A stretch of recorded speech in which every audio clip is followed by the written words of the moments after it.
Yes, yes, y'all. We're back again at another Saturday night. Therefore, it's another Saturday night shoot the breeze. Fingers crossed that my computer, my laptop, holds up tonight. We don't have Jackadero. He's doing something else this week, currently as we speak. More on that later. Um, but hopefully my computer holds up. If you're hearing my voice, hit the number 1 for me in the chat. Let me know that you're here and that you can hear me. In the meantime, you know the deal. I like to come on here early. This was inspired by the matron, by the way. So shout out to the matron for letting me know to come on and preview the show before I officially start the show. Shout out to her, man. Make sure you guys are checking her content out as well. What do we have in store for you guys this week? We're going to look at a situation and ask the question, is this the majority or outliers? This is a topic that was actually for last week, but we ran out of time to do it. We're going to look at a savage and how a savage sometimes needs to be taught, even though a black man has a Bible in his hand. Did you know this is how BB Fu spirituality is treated in Barbados today? That's going to be interesting. We're going to talk about Stephen A. Smith apologizing to Jasmine Crockett over her so-called street verbiage. And lastly, we're going to look at the forgotten black community. Those are all of the topics that we have tonight. Thank you, Jose. Thank you, Trigger Happy, for dropping a number 1 in the chat. Let me know you guys are not only here, but that you can hear me. I do appreciate that. What we're going to do right now is start the show officially. And on the other side, I'll drop Shoot the Breeze topic number 1, as well as introduce any and all of my co-panelists. So please stay tuned. In the meantime, hit the like button, share the show to Instagram, Twitter, Facebook, wherever else you frequent, Reddit, and let people know what you are engaging in on this Saturday night. Stay tuned.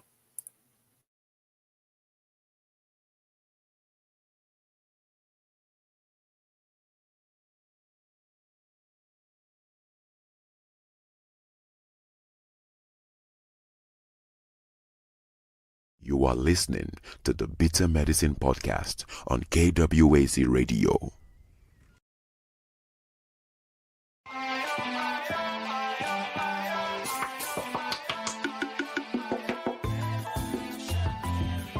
Welcome to the Bitter Medicine Podcast, where it's all about black empowerment. Our show focuses on black news and entertainment, arts, science, economics, history, people, and strategies that uplift, empower, and motivate Africans within the diaspora.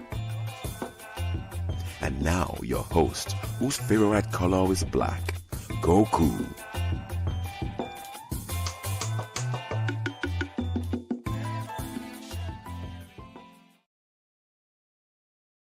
Welcome back to the Bitter Medicine Podcast. I am your host, Koku. Just want to remind you guys before we get the show rolling that this show is part of a podcast network called KWAZ Radio. There are other shows on the network you are invited to tune into. This is D Webb with the Harsh Reality Podcast, asking you to tune in where we tackle the news of the day that affects our community, only on KWAZ Radio. Peace, family. This is Oni, inviting you to listen to the Pro-Black Perspective, where black problems are addressed with black solutions. Greetings, fam. Tune in to The Learning Curve with me, the Revolutionary Matron on KWAZ Radio. You are listening to the Bitter Medicine Podcast on KWAC Radio. Yes, indeed. Welcome back to another week of the Shoot the Breeze segment of the Bitter Medicine Podcast. I am your host, Koku. And we have some interesting topics ahead for you guys. Just a reminder, join the Discord so you too can post your topics, post a prompt, and post a link that takes us to preferably YouTube, but it could be to an article. It could be to a social media post on Twitter or what have you. I want to remind you guys who are on the Discord, please do not respond to posts on the Shoot the Breeze topics channel. It makes it cluttered, makes it difficult to navigate. Do like others have done. Copy that post that you want to respond to the Shoot the Breeze Lounge, and there you can have as much of a conversation as you want. I won't get in your way, but do that for me. Also, please, guys, respond to the @everyone's. We're trying to get input. Been trying to put together a musical playlist just for 10 songs. Can't get to the 10. But make sure you guys, when you can, respond to those @everyone's. Post your thoughts. Post your input. It would be much appreciated. Last but not least, too, I usually don't say anything about it, but when you post topics, please put the topic and the attachment in one post, not 2 and 3. But one post so that's easier for me to copy paste it for my Shoot the Breeze prompt list. Okay. All right. Trick Happy in the chat says I can provide more music if it's just general African music. I mean, listen, if it's good music, it's not negativity. It's positive. Even if it's not necessarily positive, but it's not damaging. Once it's good, post it for me, and we'll go from there. I just want to get this thing rolling so we get used to the idea of every week we have a top 10. We can create a community thing behind it where we vote for the top 10, and then I publish the top 10 every Sunday afternoon. So I appreciate that input, Trigger. Trigger, by the way, I've been getting some. It's popped its head up again. I forgot about it actually, but folks are complaining again that you don't show your face. They think you're trolling in the chat. I don't see the trolling, but just to let you know, that's something I've been kind of confronted with behind the scenes, man. So just keep that in mind. Do with it what you will. Let me welcome in my first panelist for the week. I'll be Buana. Buana, how are you? Koku, can you hear me? Yes, sir. Good. Oh, I'm good, Koku, man. I'm good. It seems like we getting controversial these days and ruffling some feathers. But I don't mind the controversy. I say bring it on. But I'm good though, Koku, man. It's good to hear from you again. Yeah, it's good to hear from you as well. And by the way, I was pleasantly surprised to see you respond to that comment on the last week's episode, because sometimes there's comments addressed to individuals who are on the panel, and there's never a response. But I was happy to see that you responded to at least that one. What I do is I listen to the show sometimes for playbacks to see. Sometimes you miss things in the dialogue, so sometimes I'll listen to the playback. And it just so happens that I saw that comment. I thought it was an interesting comment. People calling us, we getting called names now like a clown show. I'm like, what's going on here? But like I say, I embrace the controversy. I am not afraid to be criticized or critiqued. But as long as the critique could go both ways. And sometimes when people criticize from a painted gallery, I say have the courage of your convictions and come on and criticize us mutually, where I could respond to you and you could respond to me, and have the listeners decide who was on the right and who was on the wrong. But that's where I stand with that, Yeah, absolutely. I feel you on that one. By the way, notice there was no follow-up comment to that comment. So I thought that was interesting. But like Juana is suggesting, if you want to have your thoughts heard, opinions weighed, you can click the link appearing at the top of the chat, and you too can be heard here on Shoot the Breeze, a segment of the Bitter Medicine podcast. With that said, The comments were on the last YouTube video, Trigger Happy. If you mean the comments were about you, I was getting them in my messages personally. So I don't know how to deal with it. I'll hit you up later.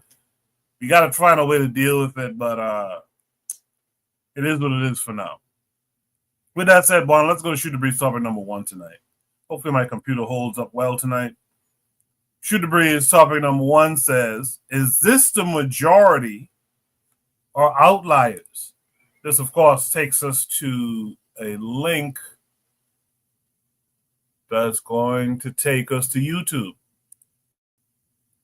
Let me make sure you guys can see my screen. Yes, you can. So we're going to watch this video. Just sit back, take it in, formulate your thoughts, questions you might have for the panelists. And after we've watched the video, we'll discuss it. Too much information.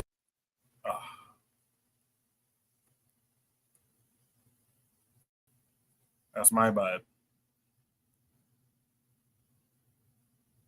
Too much information out here for dudes like that. First of all, salute to black men. Salute to productive black men, right? Salute to y'all.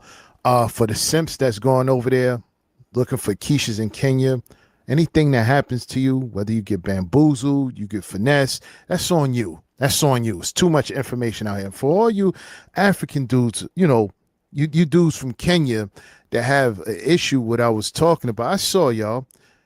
See, here's the difference between us and you, since y'all always have something to say when we point out things that happen over there. We point out the same things that happen over there that happen over here. See, here's the difference. These Keishas don't want you, right? They only want you when they need help, right? They don't want you. They want Brad. But here's the difference. We understand over here, if they don't want you over there, if they have an issue with your skin tone over there, if they don't prefer you, then they have an issue with us too over here. We understand that. We understand they would snake us also.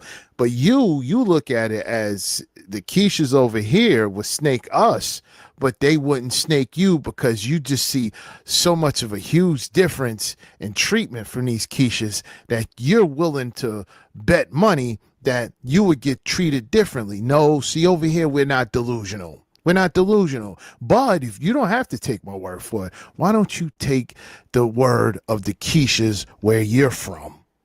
Let's go. This is Charlotte. And this is? Tamara. Charlotte. Black, white, or mixed guys? Which one you like best? White. Why white?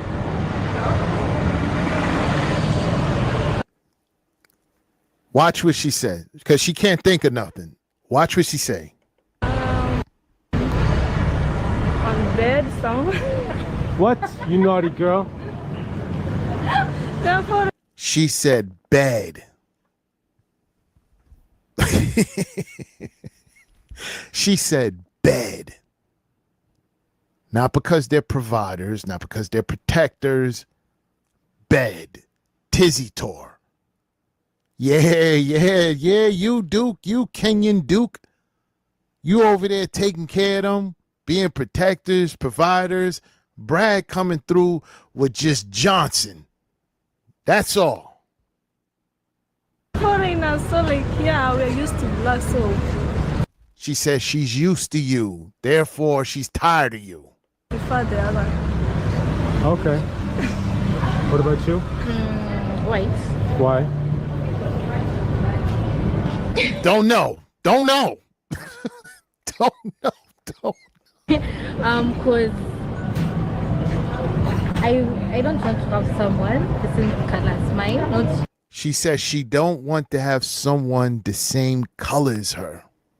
I'm not trying to be racist or anything. You can't be racist. You don't have any power. It's about the culture. We have some sort of culture as black people, and they don't like it. There you go. There you go. Oh, AC, come on. That's just two of them sitting together. That's not all of them. Oh, I got some more. I got some more for you, Kenyon Duke. Really? Yeah. Why they sleep with everybody in? Yeah, you guys are pretty gross. But y'all beautiful. Yeah, thanks. I know. God bless y'all with pretty hair. I know. Pretty eyes. I know. Thank you. Intelligence. I know. Look at Bill Gates. Let's go. Let's go. Let's go. Of course, white guy. Why white guy? Why? Because they're caring, they have the sense of humor, they're provider, you know.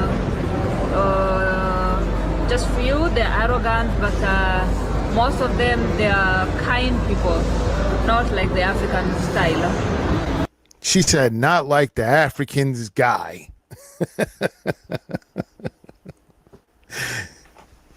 and trust us over here. We know that Brad doesn't do anything for them. Brad doesn't take care of them. Brad doesn't marry them. Brad just come through, smash and dash. That's it. Brad is a smash and dash kind of guy when it comes to them. But this is how they feel about you. Oh, AC, what you talking about, man? That's not really them. That you only showing a few. Well, show me some more. Okay, Duke, I got you.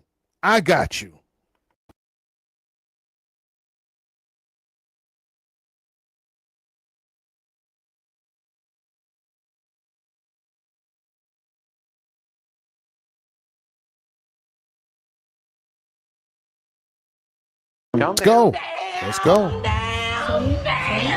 Black, white, or mixed guys? What's your preference? White. Why? Yes. Why? Because I'm dark, and so I wouldn't want dark colors for myself. She says she's dark and she wouldn't want dark color for her sons. Meaning, if she was to have children and her sons were dark, she would not love them, like them. She wouldn't care for them. I know what I'm talking about when it comes to this self-hatred they have, and this is the reason why you can't be dealing with them, because they just like the Keishas over here. Black men love being black. Keisha, they have an issue with themselves, hatred for themselves. So how can they have any love for you? Any love for you? You want to have a mixed child? Yes. Like Obama? Yes. Look at her. Look at her. With the blonde tennis ball. Looking like Bullets Gotti.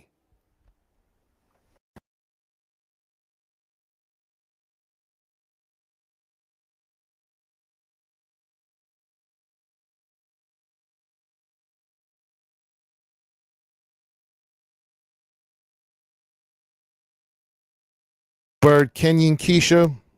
Come on, Tweety Bird. Show us some bird tricks. What you got? I haven't told you what the question is, correct? Yeah. All right. Black guys, white guys, or mixed guys? What's your preference?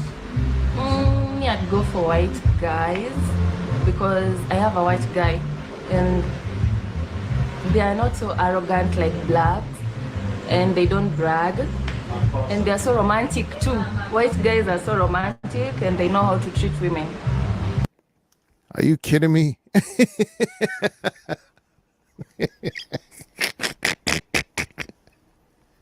This is why. This is why I tell you, brothers, don't do anything for them. This I said, don't do nothing for them. Because Brad does nothing for them, and it's romantic.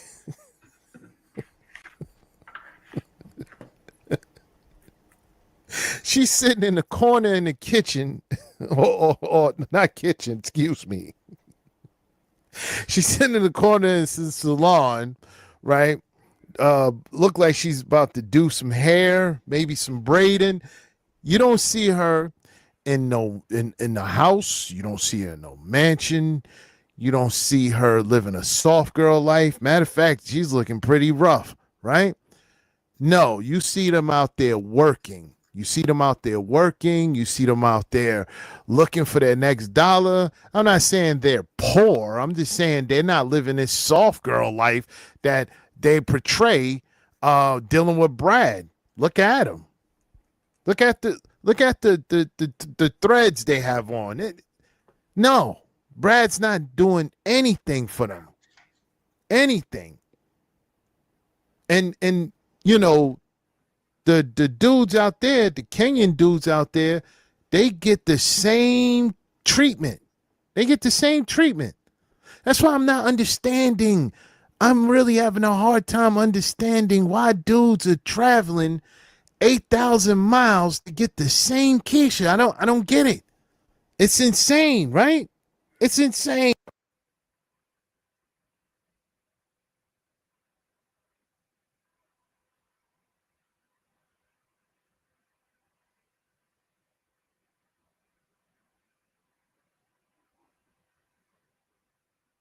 Does this look like the soft girl life they talking about? She looks rough, walking, looking musty. Let's go. Let's go. So the question is, white guys, black guys, or mixed? What's your preference? White guys. Why? Any particular reason why you like white guys? I just like them. She just likes them. That's it. That's it. Nothing else. Nothing else. Just like them.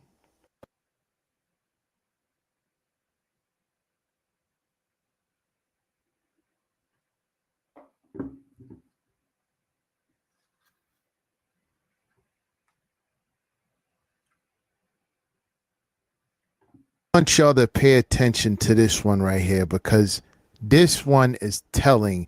And like I said, the Keishas over there are just like the Keishas over here. Just like the Keishas over here.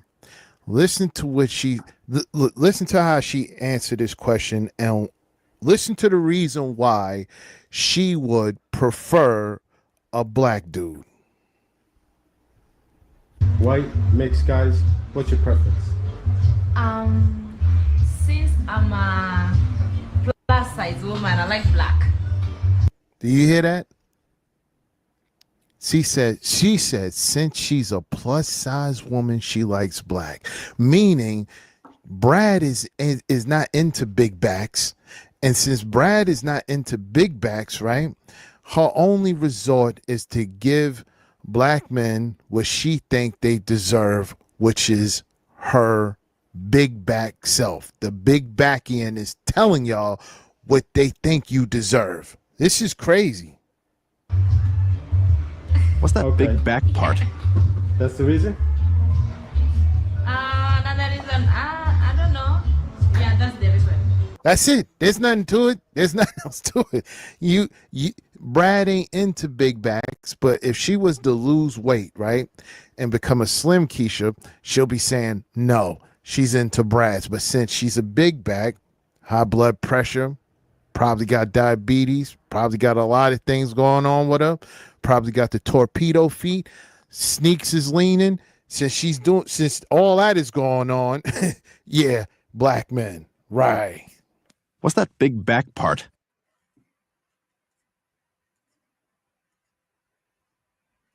So I appreciate the interesting commentary coming from Warner Brothers owns DC Comics. Yeah. So a Batman or a Super. Sorry about that. I hate how YouTube switches this shit up.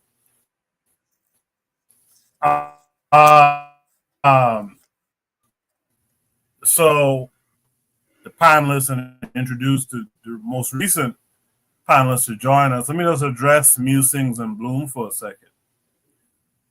Musings and Bloom, I'm going to say this respectfully too. I have no reason to disrespect at all. He said that folks generally believe bashing each other would somehow fix the issue. Abuse doesn't fix abuse, it compounds it. And while I agree with that, I also disagree that that's what's happening here. You know what's so funny? Black men are bashed all the time, so much so, and so ingrained to bash black men, we don't even notice it. We just treat it as normal conversation. On Shoot the Breeze, do you know how often we talk about bad black male leadership, be it in the Caribbean and Africa, here in the States, where have you? We talk about we bash bad actors who are black men all the time, but it goes as just normal discourse. But as soon as you have a conversation about black women, it becomes this thing of hate. I have no hate for black women, but I'm not going to sugarcoat the situation. If there's bad actors who are black men, and we get on them for that, call them all types of Uncle Toms and coons and stuff like that. Mute your mic there, Jose. Right? Then what's the issue if we criticize bad actors and Toms and whatnot on the woman's side? So I don't see this issue that you're making it out to be. I will agree with you that there are some panelists who come through and their whole spiel is to just bash black women, and they know who they are, right? I joked about it even last week, right? I will agree that some of that is egregious and over the top. But when there's examples of a bad behavior, there's nothing wrong with pointing it out. And I'll leave it at that. With that said, man, let me welcome in Jose this week. Jose, how are you? Hello. I'm okay. A bit nervous. Tuesday I'm flying again. Last time was disastrous, and I'm going to take it easy this time, and going to spend a lot of time with my son. I'm well awake this time, so I guess I won't be falling asleep. And thank you for having me. No problem at all. No problem at all. Jose, I think you saw that video that I just played that was Shoot the Breeze topic number 1. Is this a majority? Is what we saw in that video, is that the majority of our women or just outliers? What say you, Jose? I'm afraid that we have to. I picked this quote somewhere. I picked this quote up somewhere, and I think it's a natural rule. The longer I walk around with it, the stronger I believe. The stronger is the conviction that it's a natural rule. Woman cater to the actual men in power. That's the quote, and I've been developing that thought. It's a quote from somebody else, but I've been developing it and thinking about it. Maybe it's a natural law. It's a survival mechanism. Imagine 2 city-states, right? Or a city-state, and it's occupied by foreign power. So the men go through life on their knees or bow with their neck bow. Well, you understand what I'm saying? No status or dead or toy boy or whatever. You understand what I'm saying? Your city is occupied, and the only power that you have is between the legs of your wife, your daughter, your mother, etc. And may sound a little bit harsh, but that's what we're looking at. I must say, the brother that is criticizing, I must say, if you're African American or me from the Netherlands, if I'm there and I ask them a black from the Netherlands or a Kenyan, they're going to have the same reaction. They are going to weigh their words before they speak. Like, this European, this American, black or white, is I want him to be my friend, or I want him to think of me of being friendly. You understand? So that's what I called pick me in the comments. They want to be there's this stranger. He comes from far away, and let me see what's in there. Who is this guy? I think that's what we're looking at. I think the brother took it too heavy. We have to understand, that's I'm trying to understand our women, and I came to the conclusion that we're looking at a survival mechanism, and I'm sticking to the quote: "Woman cater to the actual men in power." Thank you. Yeah, I like that, Joseph. I like that. That's now that in itself is not bashing Black women. Now you can have another micro debate of, well, women might cater to the man in power, but and I'm not asking this to be discussed right at this minute, but where's the racial esteem? Where's the racial loyalty? And yes, by the way, yes. Why are you not at my side, struggling or resisting? Yes. There is betrayal. There is betrayal. Yes. I'm sorry that I forgot. By the way, I forgot that part. I'm sorry, but thank you. Yeah, no problem. And by the way, the Black men who cross over are traitors as well. This is not one side, but we're so used to talking about Black men all the time in some form or fashion, right?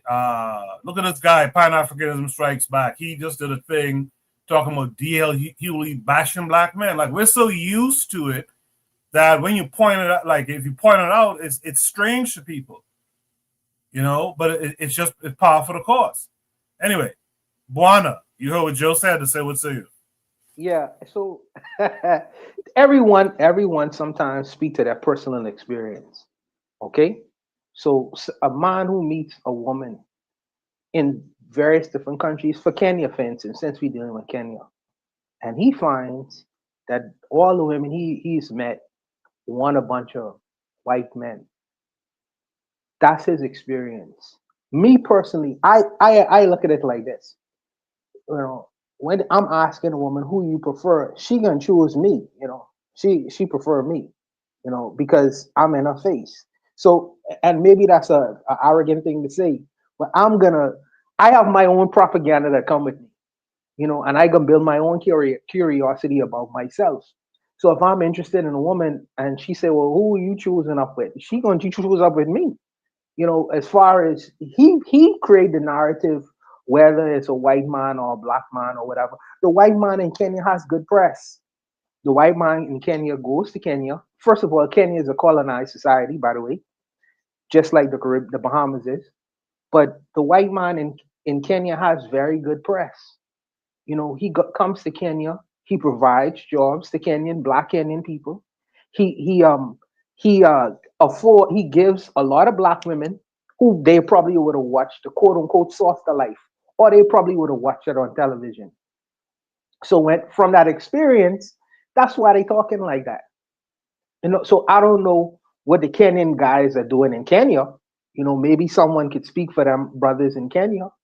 But I mean, when I see these kinds of videos, right, I have to ask myself, if something like that was conducted in the Bahamas, would that be the same? I don't think so.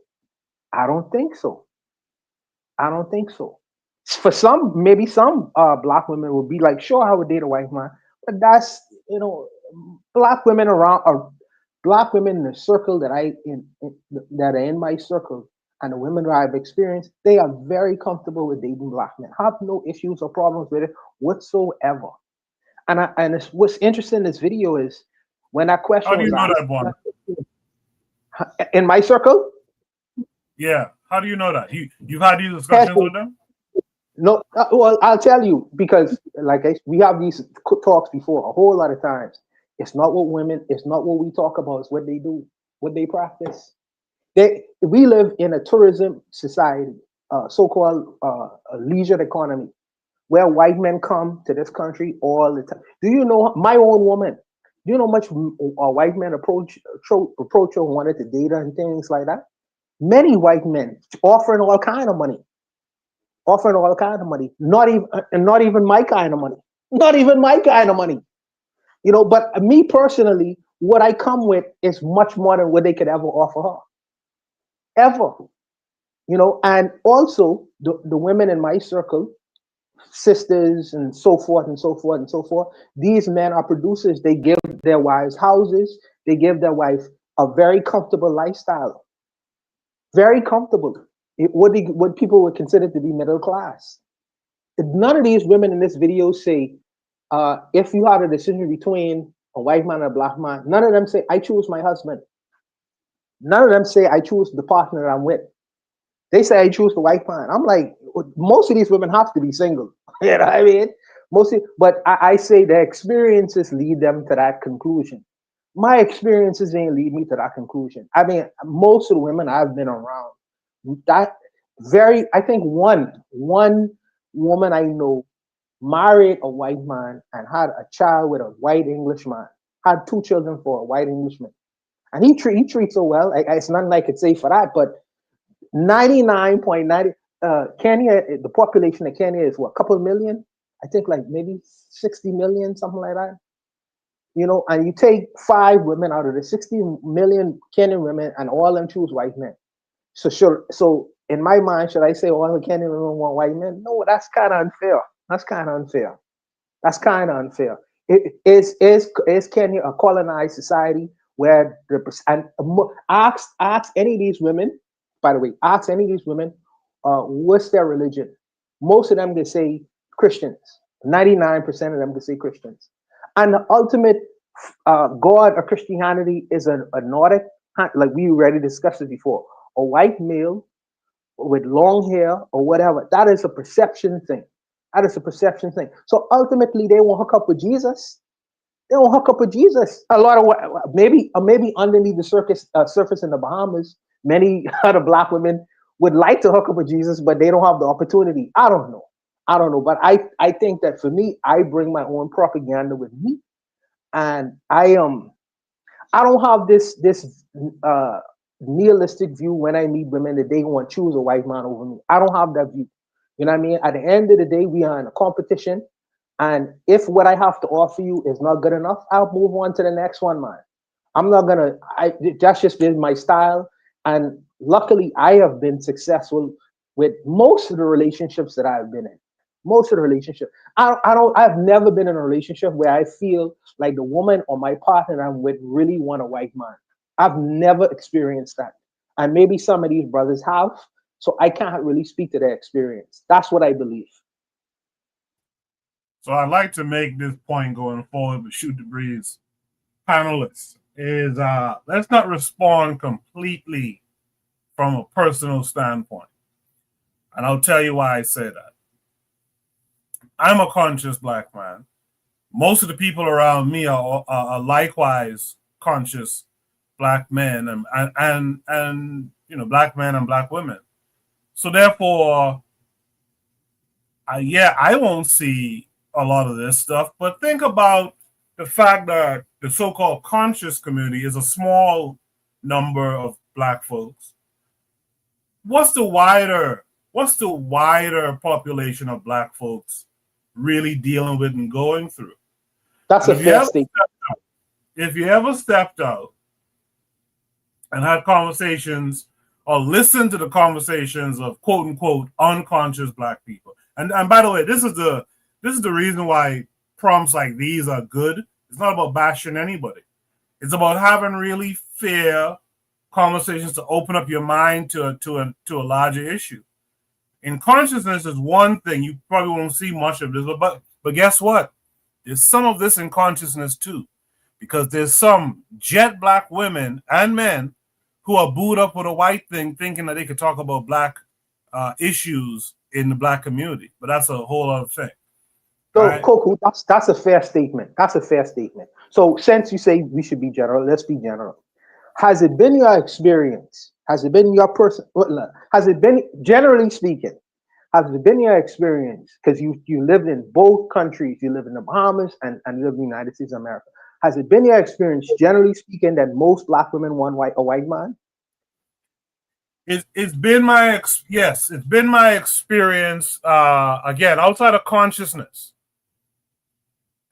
in fact, you'll hear it in language. You'll hear a black person, man or woman, but especially women, you hear them say, so and such white boy is invited to the cookout, or so and such white boy could get it. You hear that all the time, like all the time. And the reason why I paused the video on this image here, there was an interesting piece of dialogue that went on in this image right here.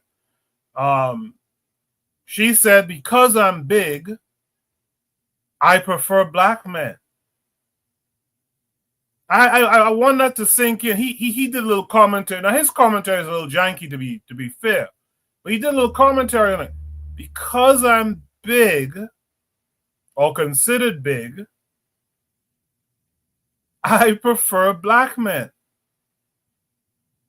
How many women, and as a matter of fact, it doesn't even matter what my experience has been, because again, I'm not trying to personalize the thing, but I'm trying to open up eyes that this could be a real problem that we have going on, that low key, if our women are not conscious, even though we have the same, similar problem, but at a lesser degree in consciousness, but if our women aren't conscious, they'll be walking around here quietly wanting to be with this white boy.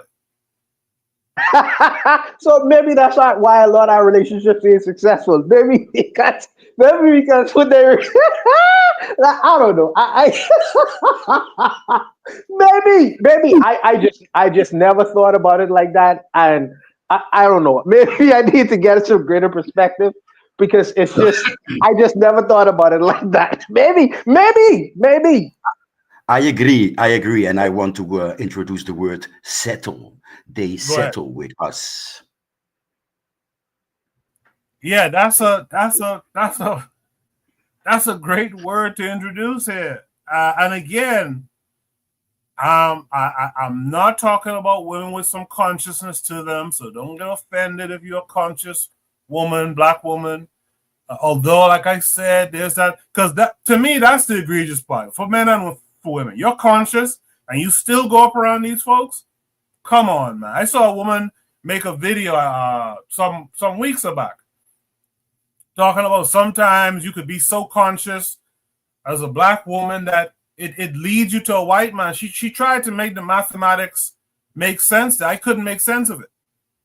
All I'm saying is when we zoom out of our comfort zone, which for us will be Pan-Africanism, Garveyism, consciousness, right? Black empowerment. When we zoom out to the majority of our people who are not those things I just listed, what is really going on out here? What is going on out here? But Koku, okay, since we be in general, black men, and I this is no kind of weirdness to this, right? But black men have style, black men dress nice, black men wear nice clothing. A lot of black men who are productive in productive jobs. I don't see, and then when you compare them to these dusty white guys who don't cut their hair, some of them don't really shower. They come to the Bahamas in sneakers and dirty. I mean, really, I don't see what is the attraction, bro. But besides the Jesus factor, what is the attraction?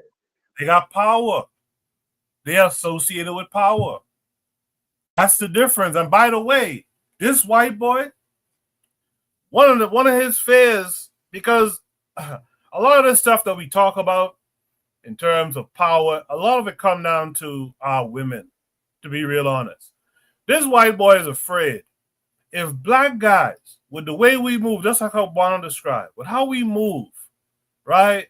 How we are looked upon, the cool factor, if you will. You put power behind that, wear the power, man, these guys know, be they white, Japanese, they know their women will come choosing. They know that women will come true. This is why they're so worried about their birth rates and all that shit, because they know if we were to get together, our numbers are high, we get this shit together. Right? And again, I'm not even pushing for black men and black women to be with these people, by the way. I'm not a misogynist. Right? But I'm talking about what their fear is. Their fear is you make this guy cool, not only cool, but he has power behind that coolness. These guys are terrified of that. And we should be terrified of that too. We should be terrified of our women going around, and our men too, going, and by the way, I'm tired of saying that because it sounds cheesy, to be honest. But we should be tired of our women, or fearful of our women, choosing up wholesale with these guys. That's a big problem. The only thing that started, I think Trigger Happy said it about the content earlier, but one of the big things stopping it is this woman on the screen that recognizes that, you know what, she probably can get chosen on the other side. So you know what, to bring back Jose's term, let me settle down over here. But see, here's the thing. I personally look at the world in the other kind of lens, because I think most white women want a black man. I think that as crazy as it seems, I think that because of they would be like turned away from their families and certain like that. They would date they would mess with a black man in a heartbeat. For instance, many powerful, like you say, we're talking about power now. Many powerful white women come to the Bahamas and they will find the most dustiest dude on a street corner to have relationships with. In fact, they'll put them up in the best houses. They'll buy them houses. You know, many Bahamian men, broken, dusty Bahamian men, has met a wealthy American or Western white woman who have financial ability and has put him up, have him living very well in the Bahamas. We saw a video like that where white women were going to the Gambia. So, I mean, I don't know if it works in reverse. And don't get me started. Because black men have no power. What, as you say, in America, because I know a lot of men would perceive power in the Bahamas, but white women do the same thing in reverse. But the black men who they mess with have no power. So what is that? What is that? I personally, secretly, even Japanese women, I think Japanese women secretly want to mess with a black man. But maybe that's my own arrogance. Who knows? Don't get me started about the Gambia and that area, man. I've seen things. Scandinavian woman, Scandinavian woman. I think. Yeah, Dutch ones too. They find a guy. They get hit with the stick and they fall in love, and they a lot of times they marry the guy, and the first hotel where I stayed, the guy was married. His wife had one of the so she built a resort for them, and who them is probably three people, one guy, his local wife, and this Scandinavian woman, and the women died and left everybody everything to them. The entire motel was theirs. I mean, and in another case, I filmed an Italian Brazilian some mixed hippie thing. I shot a documentary about their album that they were shooting there, and in the resort they were staying, that was a Dutch woman, and she left after she found out that the cleaning woman and the 3 children that she had in the 7 years that she was married to the guy was the guy's actual wife. So she left and left everything behind. So yeah, there you go. in the unconscious world, like Coco was mentioning, there is a slavery kind of dynamic, where it's a master and slave dynamic to that scenario, as he was mentioning. But the other dynamic that I believe, there is a curiosity, because the system is set up to keep blacks and whites and yellow people and brown people very separate. Even though I know some of my brothers and sisters might disagree, even though we all are part of the human family, I think that there's a curiousness, and I think that curiousness is cause those dynamics to always be interfered with. Because, like you say, Koku, legitimately, all these women here have shown that they want white men. But you could go throughout Europe, you could go throughout England, and you could go throughout many European countries and ask European women the same kinds of questions, and they say they want what? Someone tall, dark, and handsome. Tall, dark. This is why they come to these black countries. So it's not really an indictment on Kenyan women, but if you go across the board, you could make the same kind of argument for European women in Europe loving and wanting to have relationships with non-European men, even though they don't have power. Yeah, I think the difference would be they might want relations, but not relationships, not to bear children and deal with what it is to go out against your people them and have children, mixed children by other men. They tend to, they'll want to fling or something, sure. That's what we see in the Caribbean all the time, right? But to say they're going to go build a life and be ostracized by their family and their children are going to be redlined against and all this, nah, not like that. Nah, I disagree, Koku. They want a Barack Obama. They want a black baby, bro. They want a mixed baby, bro. They want a, what do you call it? Serena Williams? No, not Serena Williams. They want a Barack Obama. They will make a Barack Obama, bro. Some of these white women, they want a black baby. They want that black sperm. This seems cool. Okay. I don't know about that. A lot of them are over. A lot of them come there when they are successful and have money, right? So they have lived the single, independent, successful PhD life, and they it's like they are settling down. They want somebody to spend their latter days together with. That's what I see most of the time. So the ladies are older. That's a good point. It's often, I'm sorry, Jose, that's a good point. It's often some old hag, man, getting down on the beach in the Caribbean. I hear that. I hear that argument, but hold on though. Everyone know who Madonna is. If you listen to the various lovers, in particular the black men she dated, Dennis Rodman, there was a Hispanic guy who she was messing with, who is on Vlad TV. It's another black guy. All of them, they consistently say the same thing. Madonna would call them and tell them that she want a black baby. This is what she would tell them. So if that, and this is when she was in her prime years. So if that is, you could make a claim for the older women who are success and full on, but I personally believe that's for most. I think that's for most. I don't think it's stuff for the older women. Remember, Buana, because I'm old enough to remember Madonna when she first come up. Madonna was ostracized by her community, man.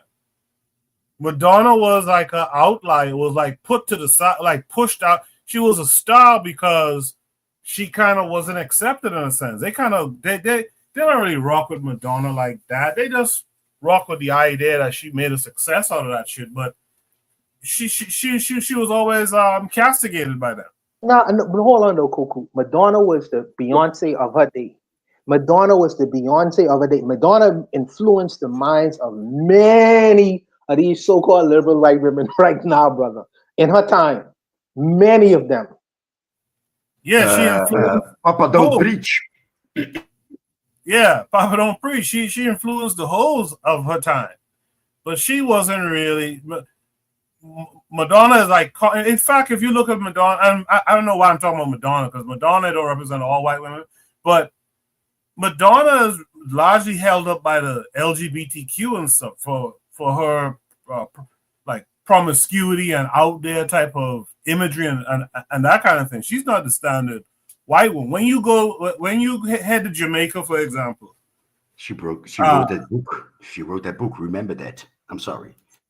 Yeah, when you head to Jamaica, there's a lot of like kind of high good women out there, to be honest. That these fellas, I don't know how these fellas be able to grind these things, but it is what it is. But the idea here is that, by the way, shout out to Daily Affirmations by Pauline and the matron. The matron, when she came in, she said, what did she say? She said, I think these women are infected outliers when you look at all black people.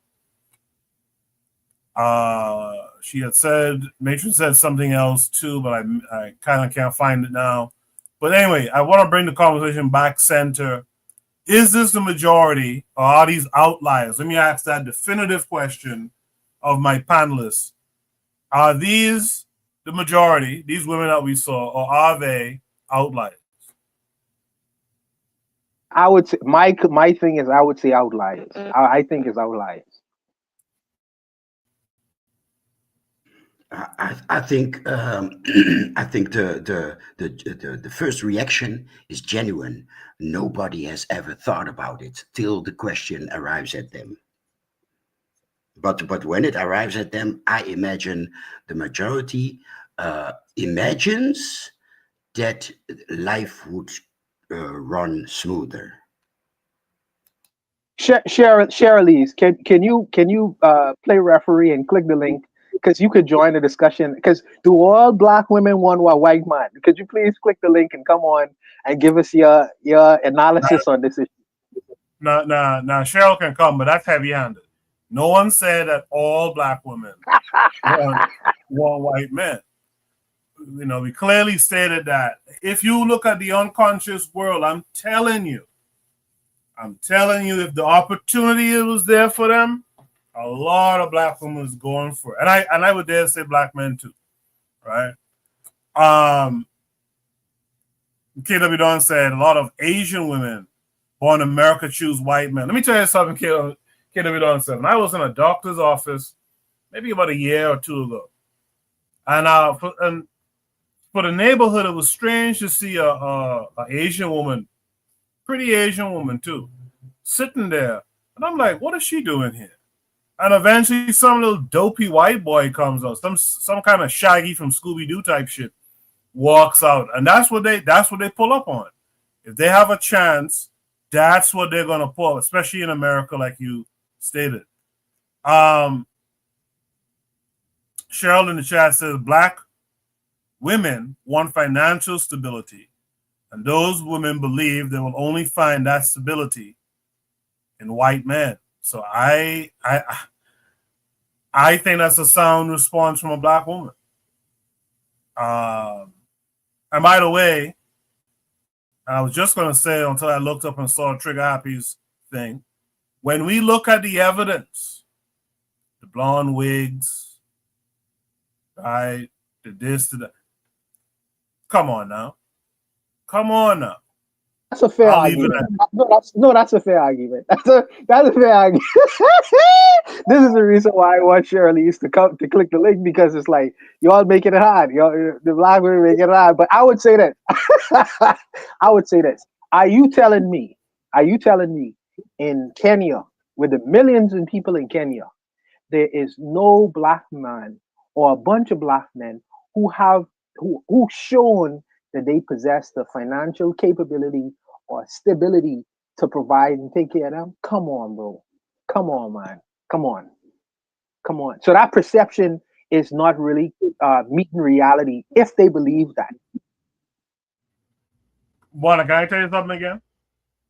Before we move on to shoot the breeze, topic number 2, let me tell you something again. And this is where I'm going to make it my personal experience. When it comes to Kenyan women, every Kenyan woman I've ever met has either wanted to be with a white boy but couldn't get him, was with a white boy, even conscious Kenyan women have been with a white boy or have some white brother-in-law, white stepdaddy. It's a thing. Every time. It's a thing. With that said, let's welcome in Sister Cheryl this week. Sister Cheryl, wanna ask for you to come on. I don't know if you saw the video. I don't know if you heard most of the conversation or not. I think you came in a little bit late. But what are your thoughts on the idea of Black women in Kenya being, interviewed on the street, and when they're asked by this foreigner, by the way, what is your preference, Black man or white man? And they all say white, except for one who says, because I'm a big Black woman, how'd she put it? Because I'm a big Black woman, I choose to be a Black man. How do you feel about that type of thing, Sister Cheryl? Okay. Hi everyone. So first and foremost, white men. Okay. Usually, it's so many avenues I could take on this, but I did not see the video. I would say that I didn't see the video. I'm not sure what the trend is in Kenya. But usually, when a group of Black women from any culture continent see a white man. Shirley, are you in a walkie-talkie? I'm hearing a lot of noise. Hear me better now? Yeah, much better now. Yeah. Okay. Oh, okay. So usually, like when Black women on the continent they see a white man, it's like I don't know, like it's like they see a rare Pokemon or something like like and then on top of that, usually that white man lets her do whatever she wants, and also there's so many factors in like when they're married, she becomes his fetish, she becomes his sexual fetish, and that's what white men go for. And also, usually, white men go for Black women on the continent or anywhere, um, uh, because they cannot get the women that they wanted in their own culture. I do know that. Now, as for Black women wanting to be with these men, I think it's just the men just let them do kind of whatever they want to do. And yeah, of course, you got the wanting to be white, and that's why most of the Black women that are chosen by white men are like the skinny ones. They look as close to being white as humanly possible without being white. That's usually what they choose. That's why they don't go for the thicker girls, and there's the saying about white men and really really skinny women. It's like they want their women to look like little girls because they like that. That's what they're attracted to. Historically, that's what they're attracted to. So I mean, I guess that's as much as I can say because I didn't see the video. But yeah, I think globally, that's the reason why Black women tend to go for white men is it's not just the money, like it's the social conditioning of Black women into the beauty standards, everything that everybody said is all of that together. So yeah. Appreciate that, Sister Cheryl. By the way, that's a Black woman. She didn't come on and say we were bashing Black women. We got to discuss these things. We got to dissect these things and try to figure out, man, how can we deal with this? Because we're not in a position to have power. Some of us are trying to see if we could figure out, trying to have the conversations. Some of us are carrying out the actions, like guys who have state seizure, like Traore and them.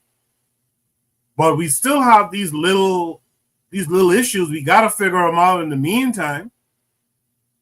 We got to figure out some way to have race loyalties amongst the genders as well as gender loyalties amongst each other. So these conversations have to be had, man. But I appreciate. Can I ask Cheryl a question though? Can I ask her a question? So Yeah, go ahead. so Koku tell me, in the unconscious world, I know Shirley's is in the conscious world, but in the unconscious world community, in Black community in Philadelphia, do you find it that generally speaking, that most Black women around in the general area, unconscious world, that they really would rather date and marry a white man or a Black man? If the opportunity was there. Go ahead, Sister Show. You're muted if you're talking.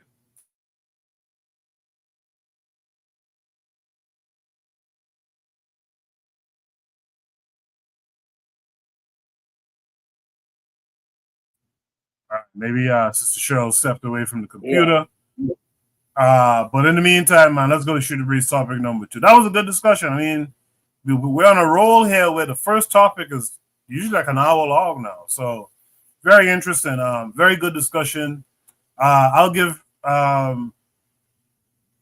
Trigger Happy the last word. He says, honestly, the real topic is how do Black men avoid Black women like this? To me, any Black woman in this video is not suitable to raise Black children unless they change. And to me, Trigger, I'll tell you the truth. I think the real topic here is how do we stop the creation of Black women like this? Because at some point we're gonna run out of women to avoid if we don't nip the behavior in the bud. If you get what I'm saying, right? Let's go to Shooter Breeze topic number 2. Shooter Breeze topic number 2 says, a savage has to be taught that even though a Black man has a Bible, it's not an easy win. This came with a link that takes us to YouTube. We'll watch and then we'll discuss.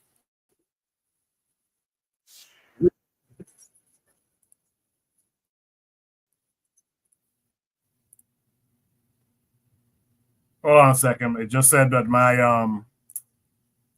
browser lost audio connection. I don't know what that's about, but let's go to a racist man picks a fight. Oh, okay, so you guys should be able to see my screen. Doesn't give me any message that that the audio won't work, so we'll watch and then we'll discuss. What do you want, man? I can see your spirit already. What do you want? You have to receive a terrible comeuppance. All right? That's what's going to happen. I am. I don't care. Get out of here, man. You don't care? No, I don't care. Get out of here. This is about the Bible here. If you don't have any questions regarding the Bible, get down the street. What the You're no, not listening. Shut up. No, I don't have to. I'm trying to teach you. You don't need to shut up? Yo, bro. Yo, bro. Yo, bro. All right, so let me give you guys a little bit of the background before we get started. This 6 to 8 minute clip has gone viral. I actually found the entire video, which is 42 minutes. I watched all 42 minutes, so that way you didn't have to. And all I really have is that this gentleman is at a park. He's at a park and he's talking to his live stream audience. That's why you have the camera on him. And he's reading the Bible and talking about Indigenous Peoples Day. I guess that was just yesterday. I believe he's a Hebrew Israelite. I'm not really that religious of a person. I believe that's what it is. But he's basically talking to no one outside of his online audience because there's barely anyone even jogging by. There's only a handful of people. And this one gentleman just walks up to him, extremely aggressive, and starts the conflict. Let's go. So you people have the audacity to celebrate Thanksgiving, but it's really thanks stealing. You're thankful for stealing this land. What do you want, man? I can see your spirit already. What do you want? Stealing what? What do you want, man? What's your question? What's your question? Stealing what? What's your question? And reminder, this brother was talking for about 20 minutes to no one in the park outside of his live stream audience. And that's when this man walked up to him. Stealing what? Stealing this land. Okay, explain to me, brother. Okay, Job 9:24, the earth is given to the hand of the wicked. So wicked people came onto this place, which is you devils, you red people, you Edomites, which goes into the Bible, and you stole this land from our brothers, the Native Americans. If you can see on this sign, they go back to the tribes of Israel, which you're not looking, so I know you don't give a shit. So you're going into slavery because of that, and you're going to receive a terrible comeuppance. All right? That's what's going to happen to you. I am? I don't care. Get out of here, man. You don't care? No, I don't care. Get out of here. I'm from the turtle train. All right, whatever. What, you're here for 90 meters? Let me get a precept. This is about the Bible here. If you don't have any questions regarding the Bible, get down the street. What the Bible, man. I'm from the Turtle This is Clan. Job 9:24. Job 9:24 what? Coward. You know who the you're talking to? That's my Turtle Clan. Okay. Okay? I'm native. Okay. And you're gonna come talk to me and you're gonna tell me the step. Who the are you? Okay, so let me read you something. Who the are you? And here's another tactic of these white supremacists, because we're not calling him suspected at this time. He's already dropped the N-word 3 times on him while pulling a gun. And shout out to Tariq Nasheed, because he talks about this on his channel. A lot of white people try not to claim whiteness because it's some like exclusive club for them. And he says he's native. And this white gentleman claims to be native. He's about as native as a pack of crackers. When in reality, it's just a white man who's upset and looking to start an altercation. Let me read something to you. Yeah, go ahead. Read. Let me read something. Because you're gonna preach. Let me read to and you. then you're gonna talk to me. Let me read to you. Who the are you? First of all, you gotta calm down. I gotta calm down, but you're gonna call me a imposter. Yeah, you're here protesting. I am. My clan. Yeah, but you're here protesting my clan. If you were here, and then you wanna talk to me about disrespect. If you were shut here, your mouth. If you were here, shut the up. I'm reading about the tribe of the native. You think this is a joke? You're drunk. Calm down. Drunk. And he can smell the alcohol on his breath. He says you're drunk. And the white dude is talking about the black guy who was sitting there protesting. He was simply talking to his live stream audience. That gentleman walks up, gets offended, and now he's going to try to intimidate him. 22 division. You're drunk. I don't give a I'm a gangster. Okay. Okay. And you're here talking about naval, tribal things? You see this? This is live. I don't give a You see this? This is how it is. This is how it is for us when we come out here. Hey, this reminds me for you? of Victoria and Dundas. Oh, for you, right? You're a black man. You're talking about my people? But we're brothers. If you are a Gadite, we are actually brothers, and this is what I'm talking about. Yeah, and I come to you and I ask you. You're not listening. Shut up. No, I don't have to. I'm trying to teach you. You don't need to shut up? Yo, bro. Yo, bro. Yo, bro. Here we go.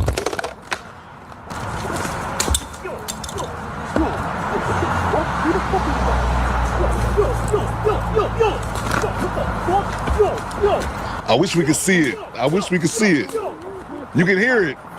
Get your cock back the hammer and bust your face. Bitch ass. Bitch ass. Yo, bitch ass. Get the fuck up. Get the fuck up. Get the fuck up. You know who you talking to? I'm crazy. You don't know me. Now you're leaking. You should have been speaking. Now you're leaking. Bitch ass nigga. Bitch ass.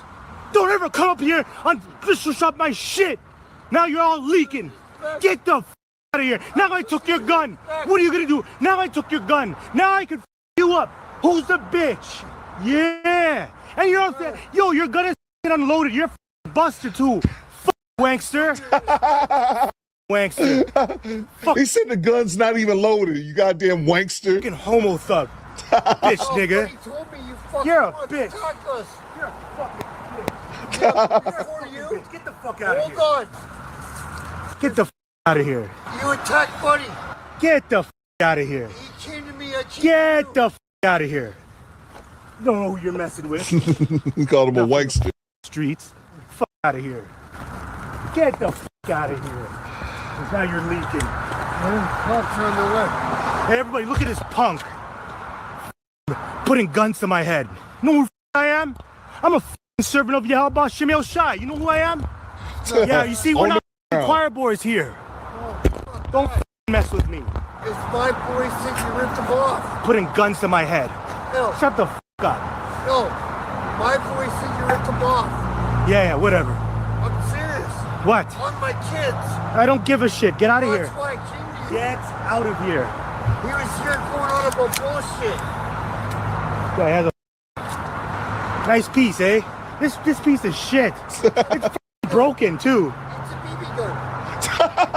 See, and that's what I'm talking about right there. He says it's a BB gun. And one thing I didn't mention was that earlier when the brother was preaching alone, talking to his audience, was that he mentioned they're in Canada. He mentioned something happening on Victoria and Dundas, and I Googled that. There's actually 2 cross streets in Toronto. This dude is walking around with a BB gun, calling his brother the N-word, trying to intimidate him, and end up getting his ass whooped like the fuck he should have.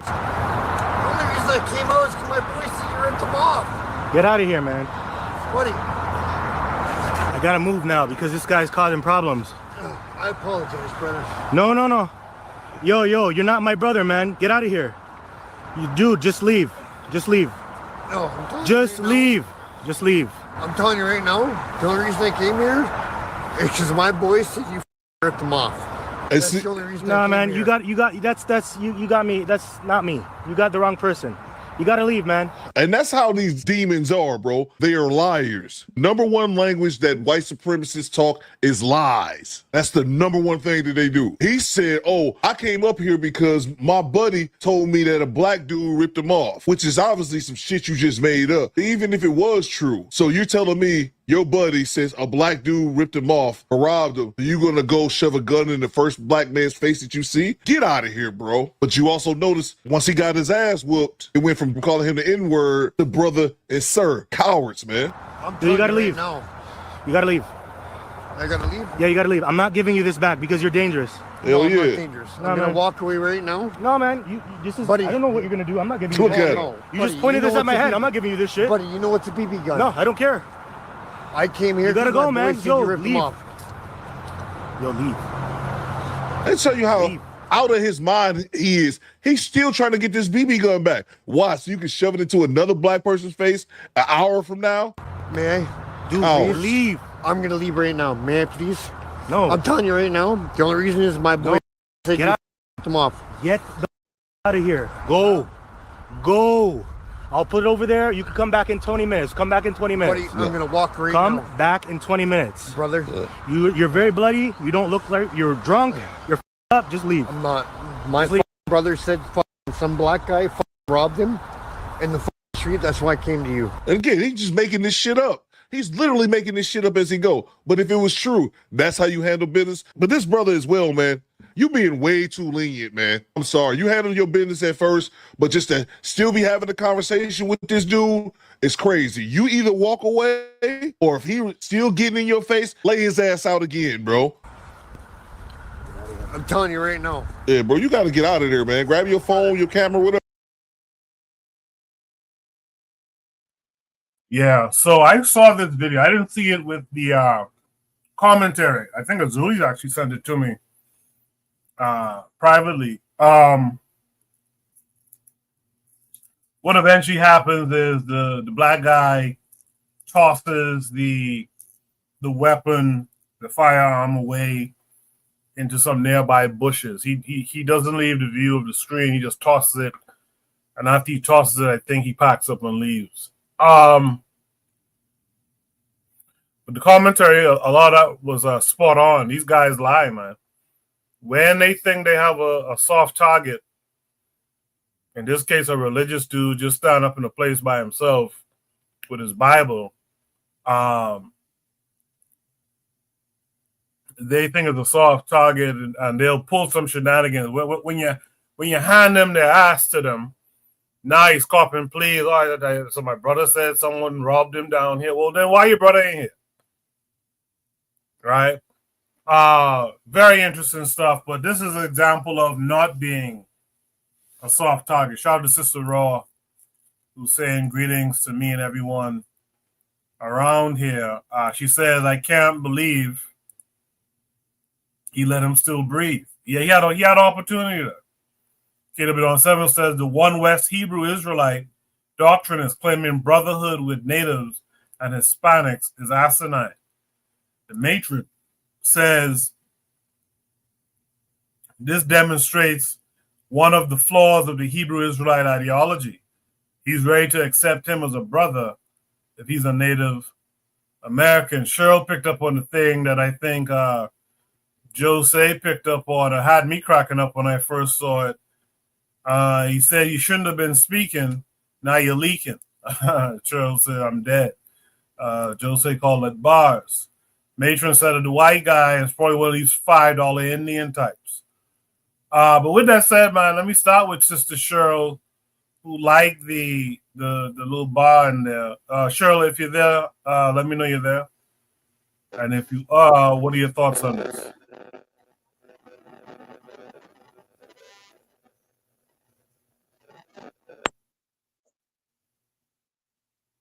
Hello? Yeah, we can hear you now. Oh, okay. Sorry. That earphone. But yeah, yeah, it's just the Hebrew Israelite. I think someone said it in the comments. That's the problem with our people. We be trying to claim everybody. If that white guy would have walked up and he wasn't aggressive and he said, "Hey brother," he would have been okay with it. And another thing that I thought was kind of funny is this black guy has got to be like one of the most bold people I've ever seen. You want to go in Toronto where it's 4% black people and talk about this Israelite stuff? I mean, you just asking for trouble to me. I think it just outlines the insanity of our own people, and we just we just silly sometimes because why would you do that? Only time I've ever seen Hebrew Israelites is in a group of like in black neighborhoods. Like I've never seen them in a white neighborhood. Like that's very interesting. But it is Toronto, so black people from the start in Toronto, they all think that they have some type of camaraderie with white people. So I guess that's where it comes from. But I'll end it there. Appreciate that, Sister Cheryl. Yeah, I've noticed that. I kind of consider Canada Europe in some ways. I know there's a lot of black folks who live in Europe like to have this so-called camaraderie with white folks. They'll tell you it too, man. Oh, it's different here. You know what I mean? Jose could probably speak to that. Jose, what's it?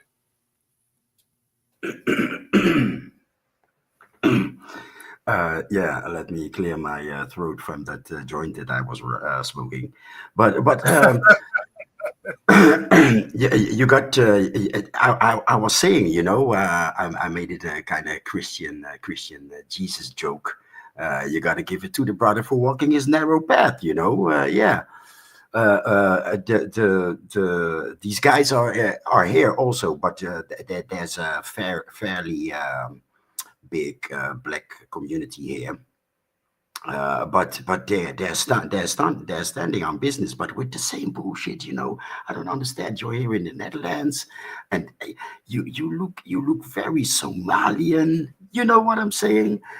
And you got some maybe Cape Verdean brothers with you, or Dutch Antillians maybe, and then you're speaking of those people in South America being your brothers from other parts of the 12 tribes. And I'm like, yeah, in the United States or on that side of the Atlantic, you cannot imagine how American the Western world is. And that's also the joke with FBA saying that we're cosplaying. Maybe I was making hip hop beats before a lot of these guys, because it arrives here practically a few months later. So this Hebrew Israelite thing is here also with the purple shit, and the displays with explaining who the 12 tribes are. But still, this brother is inspiration. Walking his narrow path, guts, and not brave brother. I like him. I like him. I don't know what to say. What else to say? I like him. Thanks. Appreciate that, Jose. And by the way, Jose, thanks for being here too. I know it's late where you are, so I do appreciate you participating. Last but not least, Buana, what say you to all of it? Yes, sir. So I used to live in Toronto. I used to live off of Scarborough in Toronto, and Toronto is an interesting place. Toronto is an interesting place. Canada is an interesting place because what Canada promotes is this idea of multiculturalism. A lot of the Canadians who are there they either first generationers or they just fresh off of the boat. So, and let me also say this too, by the way, the mentality of the North American in white man in Canada, for me, from my experience, is different from the white person in America. Maybe because the history is different. I don't know what it is, but their mentality is a little bit different. They're more passive. They're a little bit more passive. So you would a black person, a Hebrew, I could see a black person who is Hebrew Israelite, because I think it's only like 1 million black people who live there. But because of their mentality, I could see them going out in street corners and doing and preaching and doing these things. But let me say this: I don't get into people's faith and religion. Whatever their religion is and whatever the belief is what it is.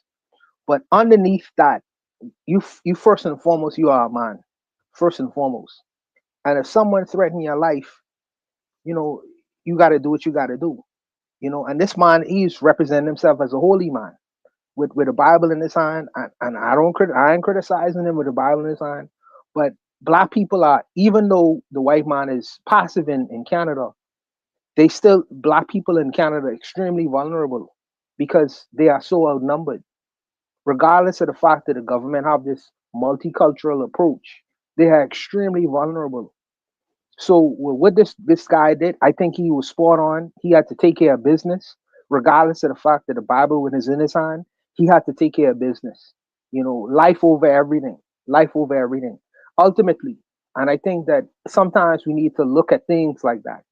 You could carry the Bible, you could carry the Quran, you could wear the clothes of a holy man, but ultimately, at the end of the day, you are a man, and you have to be able to earn your respect, whatever that means. And I respect this guy for doing what he did. It's funny with his accent, this little the Canadian accent always seem kind of like seem kind of soft. But the brothers in Canada, they good brothers. They good brothers. They live under the gun just like the black people in America. But it's just a different kind of mentality, I think. But I appreciate the fact that the brother did defend himself, even though this side was just trying to intimidate him. I respect him for what he did. I really do. Yeah, there we go right there. I've heard this. Like I said, I think of Canada almost like a European country in Europe. And you always have black folks kind of caping for these places in Europe. Oh man, you gotta come to Finland, man. It's it's not the same, as it is in America and stuff. The white folks are different here. Like I kind of like what Cheryl says, man. The kicker is that black people there don't see themselves as vulnerable. Yeah, that whole different white person thing, that's just because of the environment. For example, they have the same mindset towards your black ass, just like these over here. Right? Yeah, but I want to say something about that remark. I am Cape Verdean. I'm here in the Netherlands, and my our ex enslaver was Portuguese. So there is another relation with this Dutch guy. He's a third.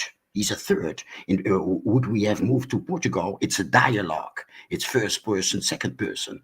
But this Dutch guy, in my experience, in my black experience, this Dutch guy is a third, and I see us Cape Verdeans seemingly move different, and I recognized something in that remark.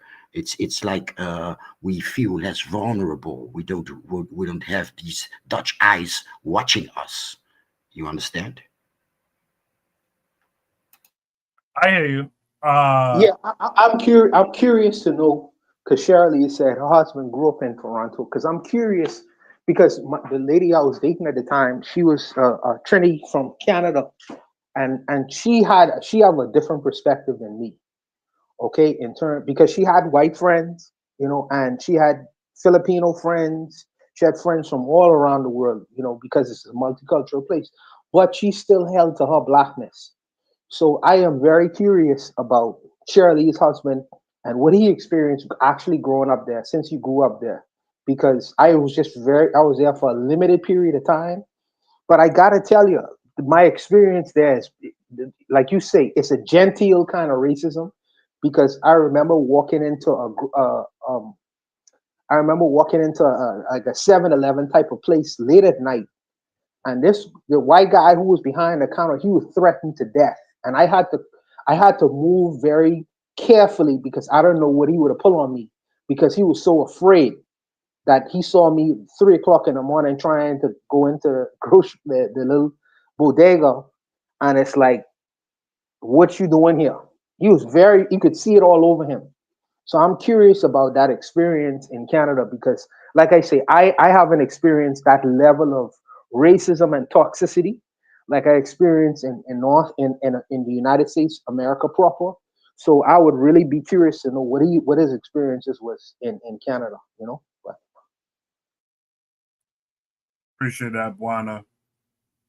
If there's no last thoughts on this prompt, let's move to Shooter Breeze topic number 3. By the way, shout out to Brother Bakari, who says peace and Black African power. Cheryl in the chat says, my husband says Black people don't like discussing race at all in Canada, I guess. With that said, Shooter Breeze topic number 3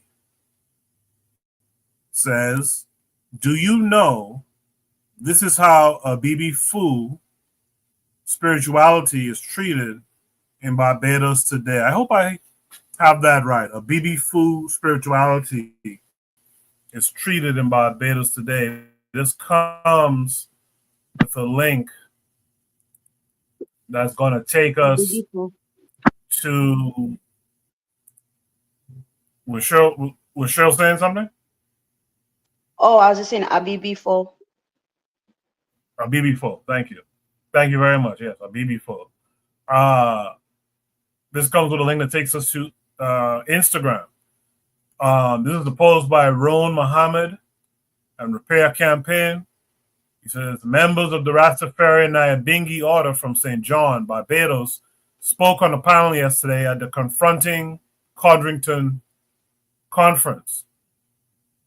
They discussed the need for reparatory justice in Barbados and the Caribbean to address the atrocities of slavery and colonization, especially for those of African-based religions like people of Rastafarian and spiritual Baptist faith who face racist persecution in Barbados and the Caribbean with no apology.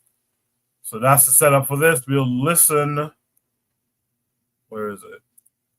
We'll listen to it, and then we'll discuss. Many years, I worked in the hospitality sector. I gave a lot of strength and energy to what we would consider, let's be honest, the modern-day slave plantation, because we have managed to allow the slave masters to pass their generational wealth so far down the pipeline that we actually work to facilitate our slave masters to this day. So I personally believe, because I can only really speak from my personal experience, that the government of Barbados, although in a way sugarcoating the atrocity that has happened to African-based spiritualities, the reality of it is that you have a whole generation of young people who have skills and talents that they would love to bring forward to the table for the betterment of their community. But in the conversations, they're definitely not included, still ostracized, and there's still a very bad stigma when it comes towards the Rastafari culture, the spiritual Baptists, the Orishas. You still have to deal with a constant, what is the word? They don't have to say it out of their mouth, but you feel the oppression as soon as you walk in the door. So when I think about reparations, I think about the acknowledgement of what has happened, because I'm the type of person, I believe that if you do a heinous crime, you should apologize just as loud as you did the crime. And if you're going to acknowledge what has happened to Black people in the entirety, then I feel like this conversation is just fluff. So for many years, I worked in the hospitality sector. I gave a lot of strength and energy to what we would consider, let's be honest, the modern day slave plantation. because we have managed to allow the slave masters to pass their generational wealth so far down the pipeline that we actually work to facilitate our slave masters to this day. So I personally believe, because I can only really speak from my personal experience, that the government of Barbados, although in a way sugarcoating the atrocity that has happened to African-based spiritualities, the reality of it is that you have a whole generation of young people who have skills and talents that they would love to bring forward to the table for the betterment of their community. But in the conversations, they're definitely not included, still ostracized, and there's still a very bad stigma when it comes towards the Rastafari culture, the spiritual Baptists, the Orishas. You still have to deal with a constant, what is the word? They don't have to say it out of their mouth, but you feel the oppression as soon as you walk in the door. So when I think about reparations, I think about the acknowledgement of what has happened, because I'm the type of person, I believe that if you do a heinous crime, you should apologize just as loud as you did the crime. And if you're going to acknowledge what has happened to Black people in the entirety, then I feel like this conversation is just fluff. So for many years, Very interesting conversation being had. That's the Codrington Conference held in Barbados. It's a multidisciplinary conference, so they discussed many different things. One of the panels was reparations, and one set of the panelists was this group speaking on the spirituality systems, African spirituality systems in Barbados that was suppressed under slavery and the Caribbean version of Jim Crow laws and stuff like that. So it's a very interesting thing to bring up in this conference. I would really be interested in hearing about what else was discussed as it relates to this clip, etc. So if you have that out there, shoot that to me so we could follow up on this in the near future. Sister Cheryl, thank you for correcting me on the Abibi Fo is the pronunciation of the spirituality. What are your thoughts on what you just saw? Yeah, the reparations conversation, I don't, is there repairing that needs to be done? Of course, in any settler colony, there should be reparations, but I mean, I don't know how I feel about asking my enemy to repair me, because I know, like, war tactics, 101, if you ask for something from your enemy, you better expect that they're going to ask for something back from you. It doesn't make sense, but that's what conquering nations do. And so I'm just a little confused about, like, is she serious about this, or is it just a conversation that they just bringing up because it's like been a huge topic of discussion in the States? I just don't know where the reparations conversation, where they expect it to go, and who they expect them to pay. Like, who do they expect? Which of the colonizers do they expect to pay this? Is it money? It sounded like she wasn't asking for money. It sounded like she was just asking for an apology. It's very unclear. It just sounds like a conversation that they're just having just for conversation's sake. So I'm really confused about it. It's good. I guess it's good that they bring it to the table, but at the end of the day, what are we really talking about?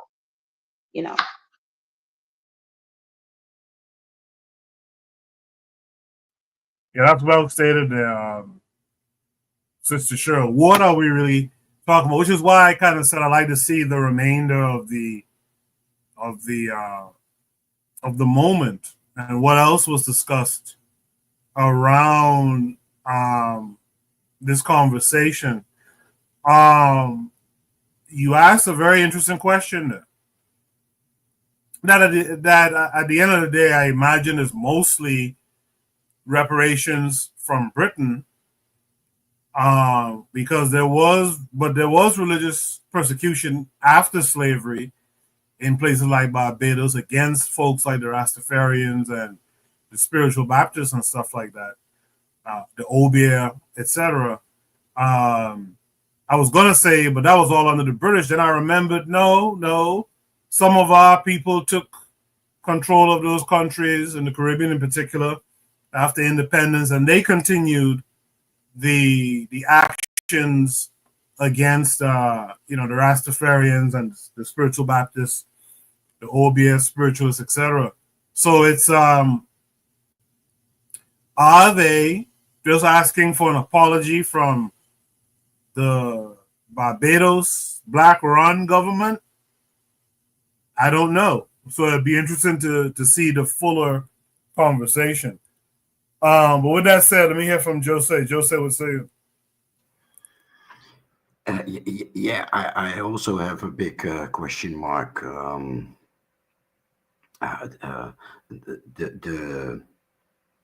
The apology factor makes me doubt if they are serious about the spirituality. What is it? Is it a new church, or I've seen pretty wild. I believe I've shared it in one of these shows. I've seen pretty wild shit. Even quote unquote the UFO phenomenon is kind of connected. And then I'm asking, what are we talking about? Are we talking about herbs, or are we talking about people doing people bending time and space? What are we talking about? What is African spirituality in this matter? Are we bringing our thing into the European structure with this apology? I don't understand. Where are our people looking for our people? To be honest, or maybe you can tell, I'm a bit confused. For a second, I thought you had a good point. Are we asking for these apologies as a means of permission, as a means of being accepted into what these other folks got going on? Is that what that's a good one? Yeah, that's a good one. Yeah, the word permission. Yeah, thank you. That's yeah. Bullseye. We want our parking place in the white parking lot.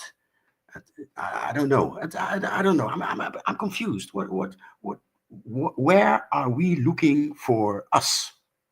Literally, where are we looking at the door or the law structure from this white man? Thank you. Yeah, so KW7 in the chat says reparations is hidden behind a bloodshed paywall. Absolutely. Big Happy 262 Plus says usually other Pan-Africanist movements seem to have framed reparations under the idea of sovereignty as opposed, or any objective through statehood as opposed to status quo means. Trigger, I'll ask you to express that again a little bit more clearly, but I think I get the idea of what you're saying. Buana, you've heard everyone, what they had to say and what the chat had to say. What say you? Yeah, Coco, I think that she is absolutely wrong. I think she's absolutely wrong in petitioning the government at this point, in terms of African spirituality and reparation. She's confusing a lot of different things here. And it's a lot of different moving parts. So let me explain. So Mia Motley already has a comprehensive plan in terms of what she wants of reparations. I think it's online. Anyone could see it. And it's a tangible plan in terms of what she expects in reparations. She went down the line on various different things. She didn't touch on African spirituality because that's not the government place to recognize a spiritual practice. That is for the practitioners to do that. The government or any government official. Buana, I'm sorry. Let me interrupt you real quick. Keep your thoughts. But don't these governments proclaim to be Christian nations all the time? Address that. Let me come to that, Coco. Let me come to that.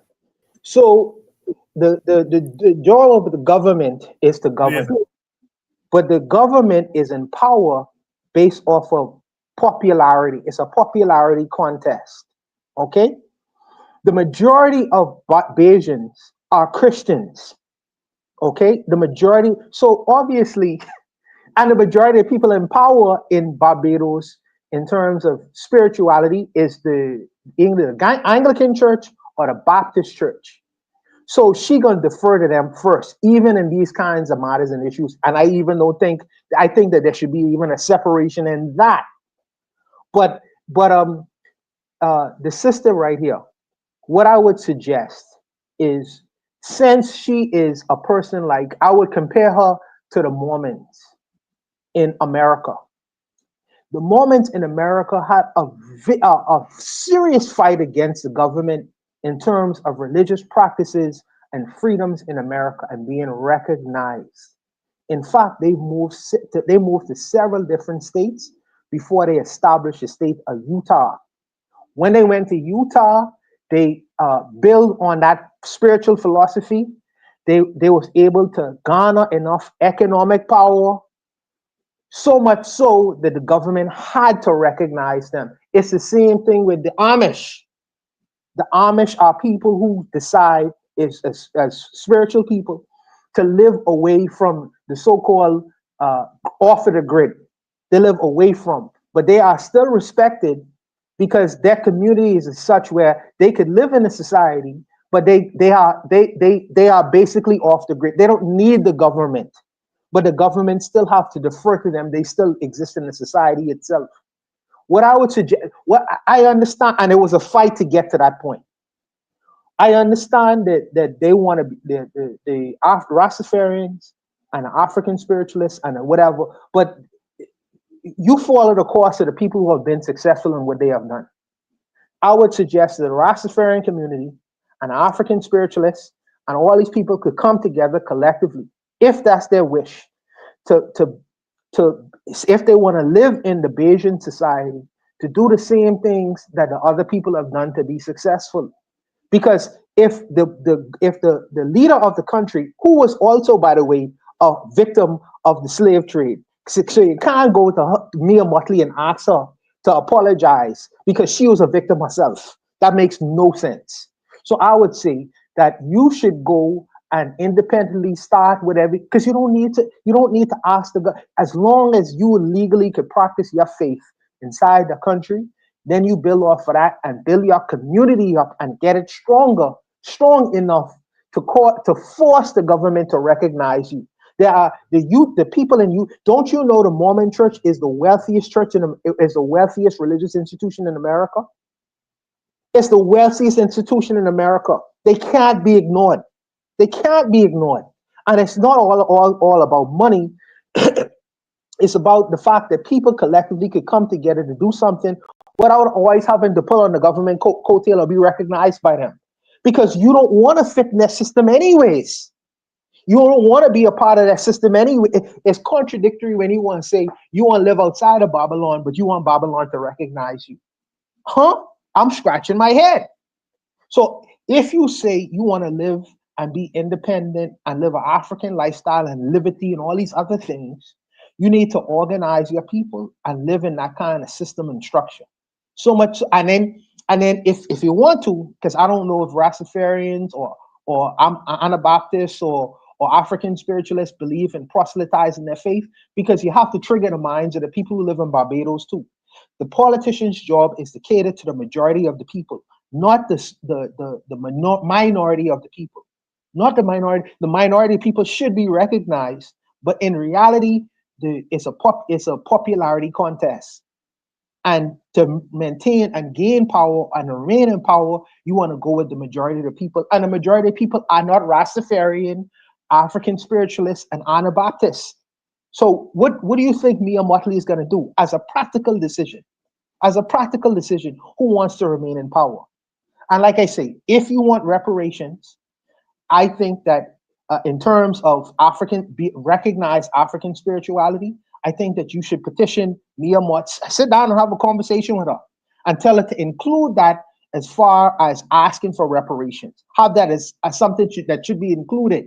But you yourself, as a spiritualist who want to live away from the Babylonian society, need to build your society. Build your society first. The cart can't come before the horse. The horse has to come first. So if you're living outside and off of the grid, build your community first. And then whatever comes after, they're going to come to you. The American government had to go to the moment after a while. After all the fight and turmoil, the fact that they were so successful and garnering billions and billions of dollars, they couldn't be ignored. You had to create a state called Utah that represents the majority of people in that community who was Mormons. So I think that this is really ass back. Let me say ass back. I disagree with the sister in this way of going about trying to get what she is trying to get established in Barbados. So I didn't want to interrupt one or two times during his talk, but this is where that children's game telephone was so important.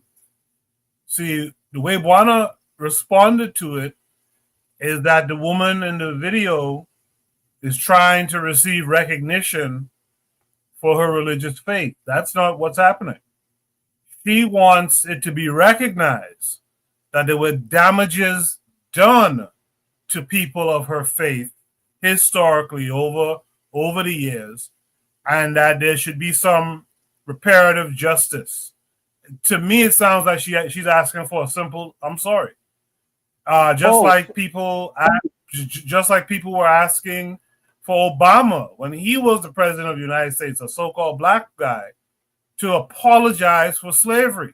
Some people just want you to acknowledge, "Hey, man, you fucked me up," and that's what they're talking about. They're not talking about their religion being recognized. Now, when you talk about the recognition of a religion, I would agree with everything you said and some. I'll talk about it in a second, but I see you're trying to say something. So Buana, go ahead. No, sorry for interrupting, Kuku. I may have missed it, brother. I mean, if that's what she's asking for, that's legitimate.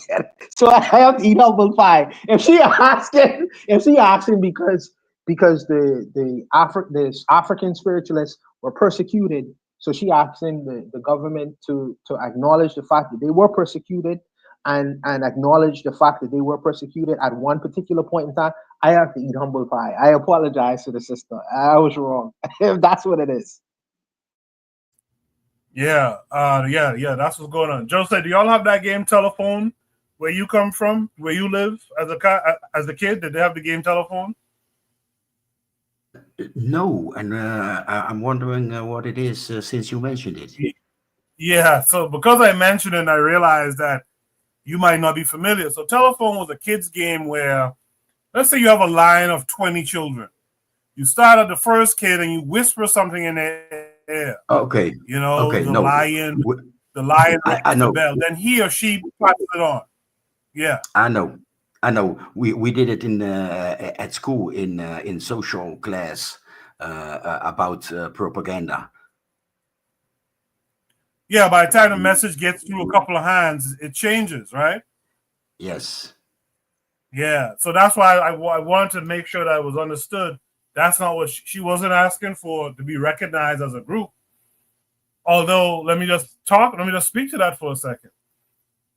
What Buana is saying, especially in the Caribbean, that's why I see it really works.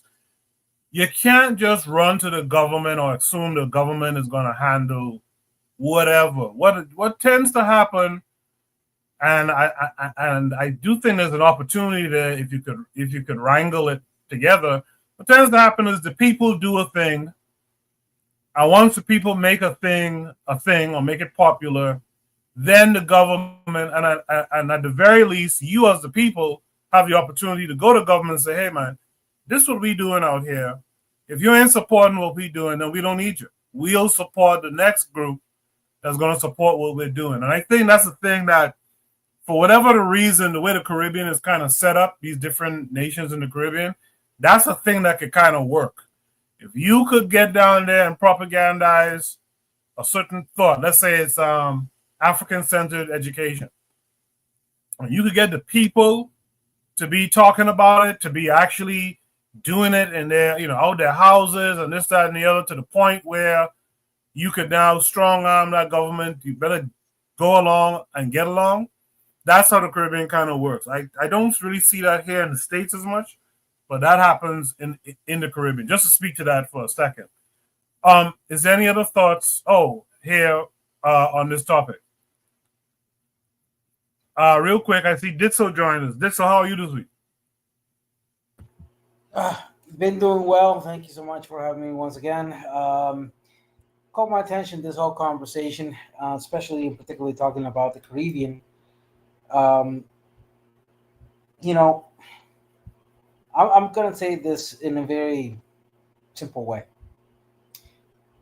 The problems you're talking have to do with the lack of decolonization and the reattempt of constructing identity post-colonization and in the eras of independence that were happening here in the Western Hemisphere.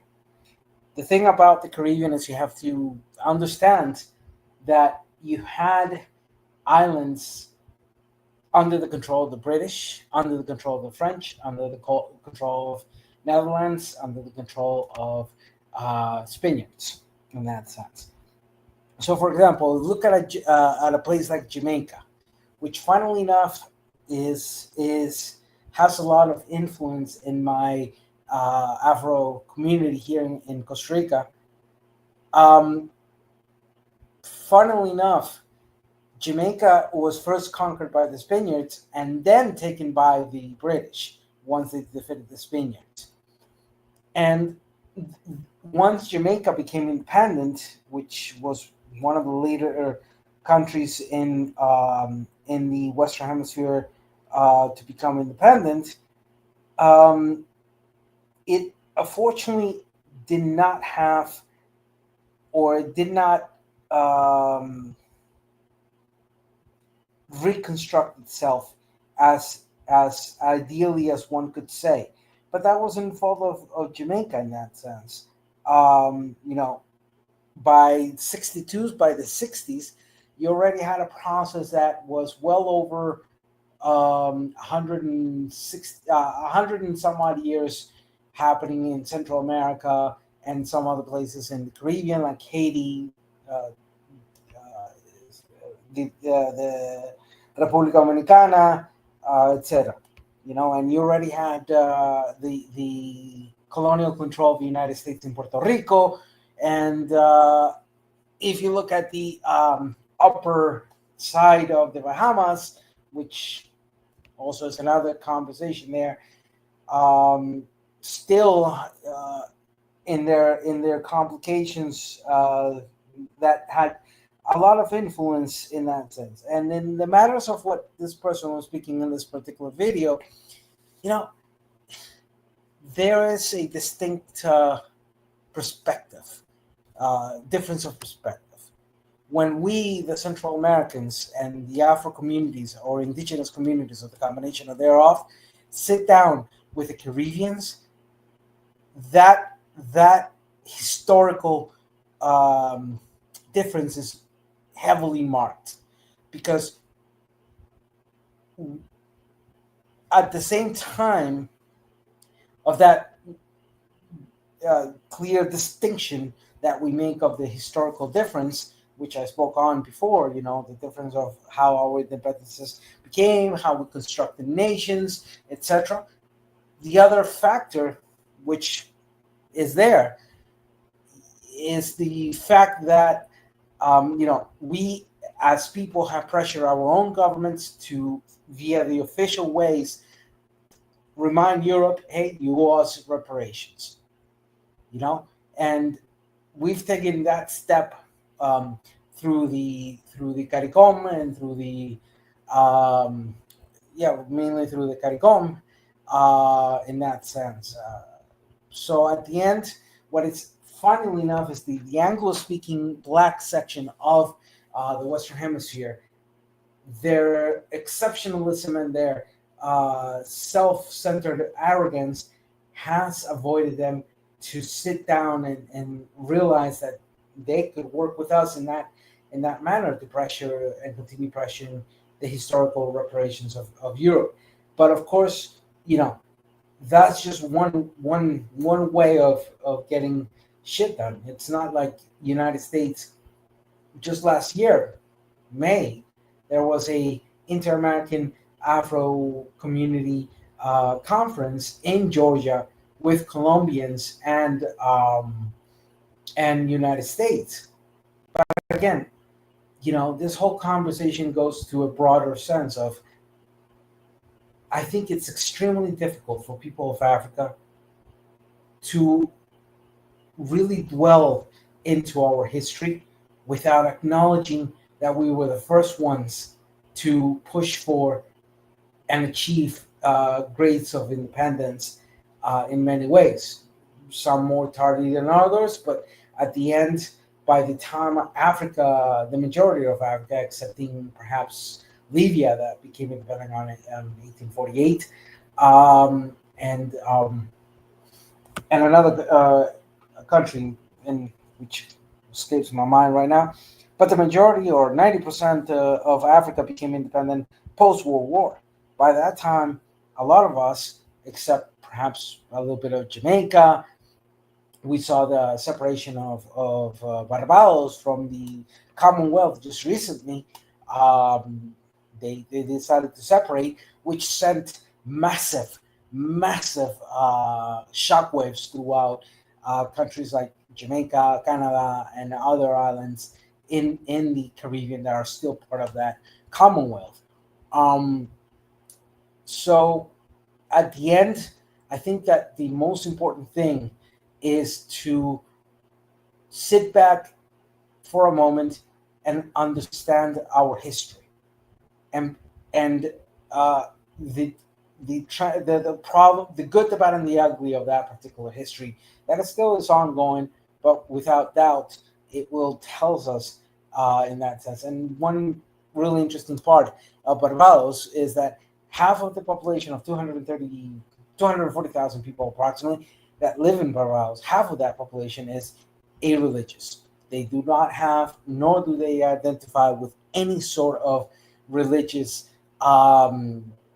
be it official, institutional, or unofficial and non-institutional religious organization.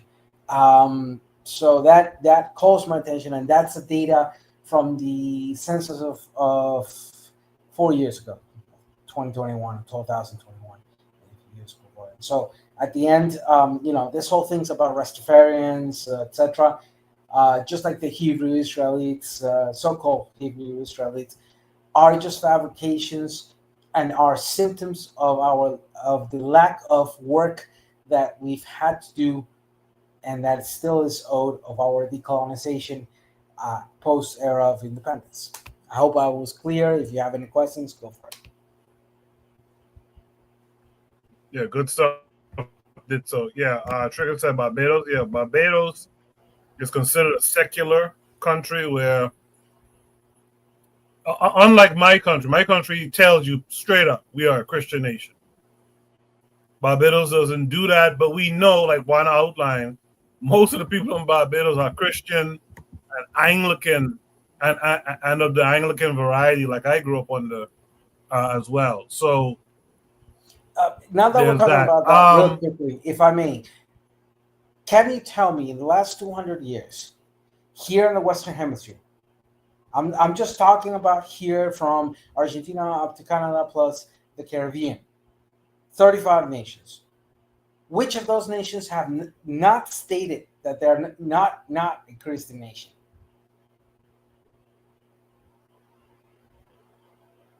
The only country that I would see that come close to that is Haiti. Haiti at one time, by the way, in one time, besides the fact that they say that they was Catholic, Papa Doc had as a state religion as voodoo. That's really the only one I could really stick a pin in and say that's the only country that came closest to that kind of thinking. But ditto, I didn't know that Barbados was a secular country. I really didn't know that. I didn't know how you say half. That's big. I didn't know that. I really didn't know that. Yeah, it's a secular country. So actually, Haiti, and in fact, if we go back probably 30 years, you will see that there were strong movements that said Haiti was a Christian nation. In fact, Haiti, of course, there was a series of combinations between Christianity and either indigenous slash Afro descendants concepts of transformations of Christianity in that sense. But out of the 35 nations here, 35 have in the last 200 years declared themselves as Christian fucking nations. That is such an empty concept because and I had a Christian nationalist of the gringo kind, of the United States kind, tried to debate me on this, and I crushed them because I asked them, since all 35 nations have declared themselves as Christian nations, would you say that then if all those 35 nations are supposedly or allegedly Christian, then none of them have a superiority over which one is a better Christian? He said, no, United States is the best Christian country. And I laughed at him and I told him, then you're being anti-Christian because you're denying the Christianity of others. And if so, you are a farce. You are lying to yourself and to other Christians in order to justify your complex of superiority over other Christians. Yeah, but ditto, you have to be extremely careful. And here's where the problem lies in the analysis. Sometimes on paper, what the government may say may not be consistent with what the people actually believe. And as we were saying before, they used to say that Haiti is 99% Catholic but 100% voodoo.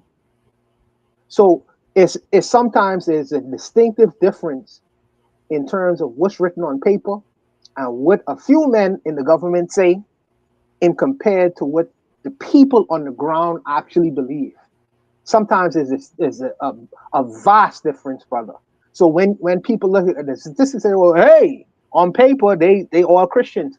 That might not be the reality that's actually being practiced on the ground when you're dealing with the people themselves. You know, not everyone believe in Donald Trump. You know, and not everyone is MAGA in America. But he would give the impression to the world that everyone is in line with what he's on about. Probably most of them, needless to say. But that it's not necessarily consistent because it's written on paper, and you could look up at a statistic, and this is what they say about these people. It's vast different from what actually is happening on the ground. I just want you to be careful of that fact. Oh no, I completely understand that, and of course, I'm the first one to tell you that all the data I handle obviously emanates from the different censuses that have been done throughout the last 100 years in these different nations in the Caribbean as well as Central America, etc. But I also, based on my work and my dedication in sociology and anthropology, I tend to seek surveys that are academic, more based off the work of a XYZ university that has clear credentials, that their methodology can be replicated, etc. So I have found something which is extremely interesting in that sense.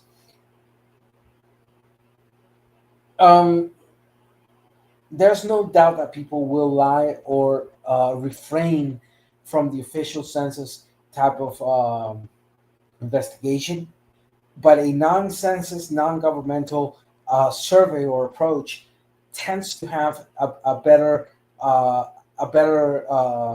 result in finding out what is more predominant in that sense. And right now we see in the Western Hemisphere that there's a clear war happening between dominations of Christianity. The evangelicals have slowly but very surely throughout, well, Mexico, great parts of Caribbean, as well as South America, have displaced the Catholics. Because let's face it, evangelicals consider the Catholics a fake religion. This has, in the last 30, 40 years, have changed the demographics in many countries. But the Catholics are fighting back. They're expelling the evangelicals. And then the other series of dominations, like, for example, the Witness of Jehovah, Mormons, so on and so on, have fewer or lesser representation because of that particular war that is internally happening in Christianity. And another thing I have found, I don't know if you were aware of what happened in Brazil. There was this famous singer. She's from one of the dominations, the Candomblé domination, which is a combination of Afro-Brazilian with Christianity. And she was singing her song about Candomblé, whatever. And the Catholics and the evangelicals started attacking her because she was professing a heretic type of expression of Christianity. And her answer, I consider her, even though I consider all that bullshit and I'm an atheist, I don't give a damn about religion, but her answer, I did find it very enlightening, because she turned around and she said, your Christianity is the Christianity of invasion. You forced Christianity in all these lands,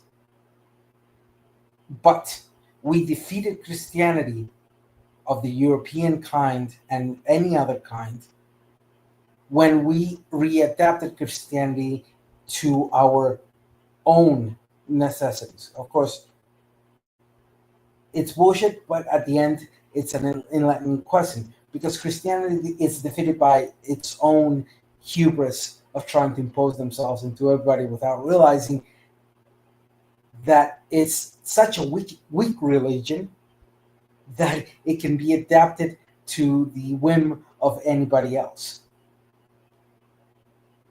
I don't know if that made any sense.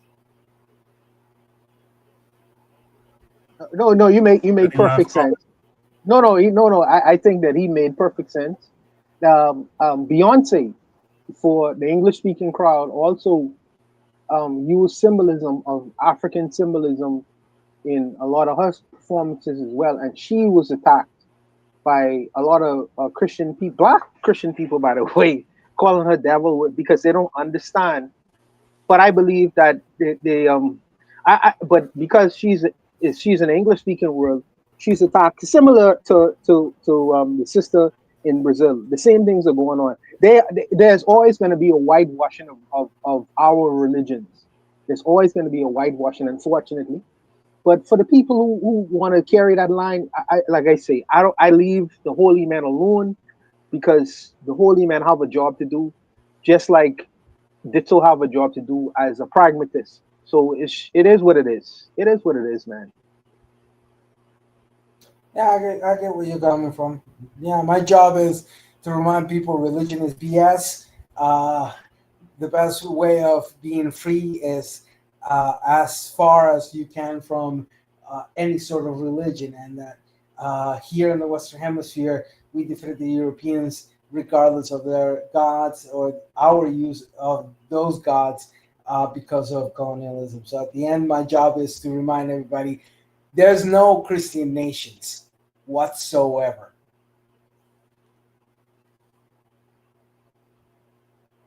Good conversation there. Good conversation. Just a reminder that topic was about persecution, religious persecution, and seeking reparative justice for it. With that said, man, let's go to Shoot the Breeze. Mute y'all's mic for me, please. I can hear someone typing or something. Let's go to Shoot the Breeze topic number 4 tonight. We want to thank everyone who participated tonight on the panel.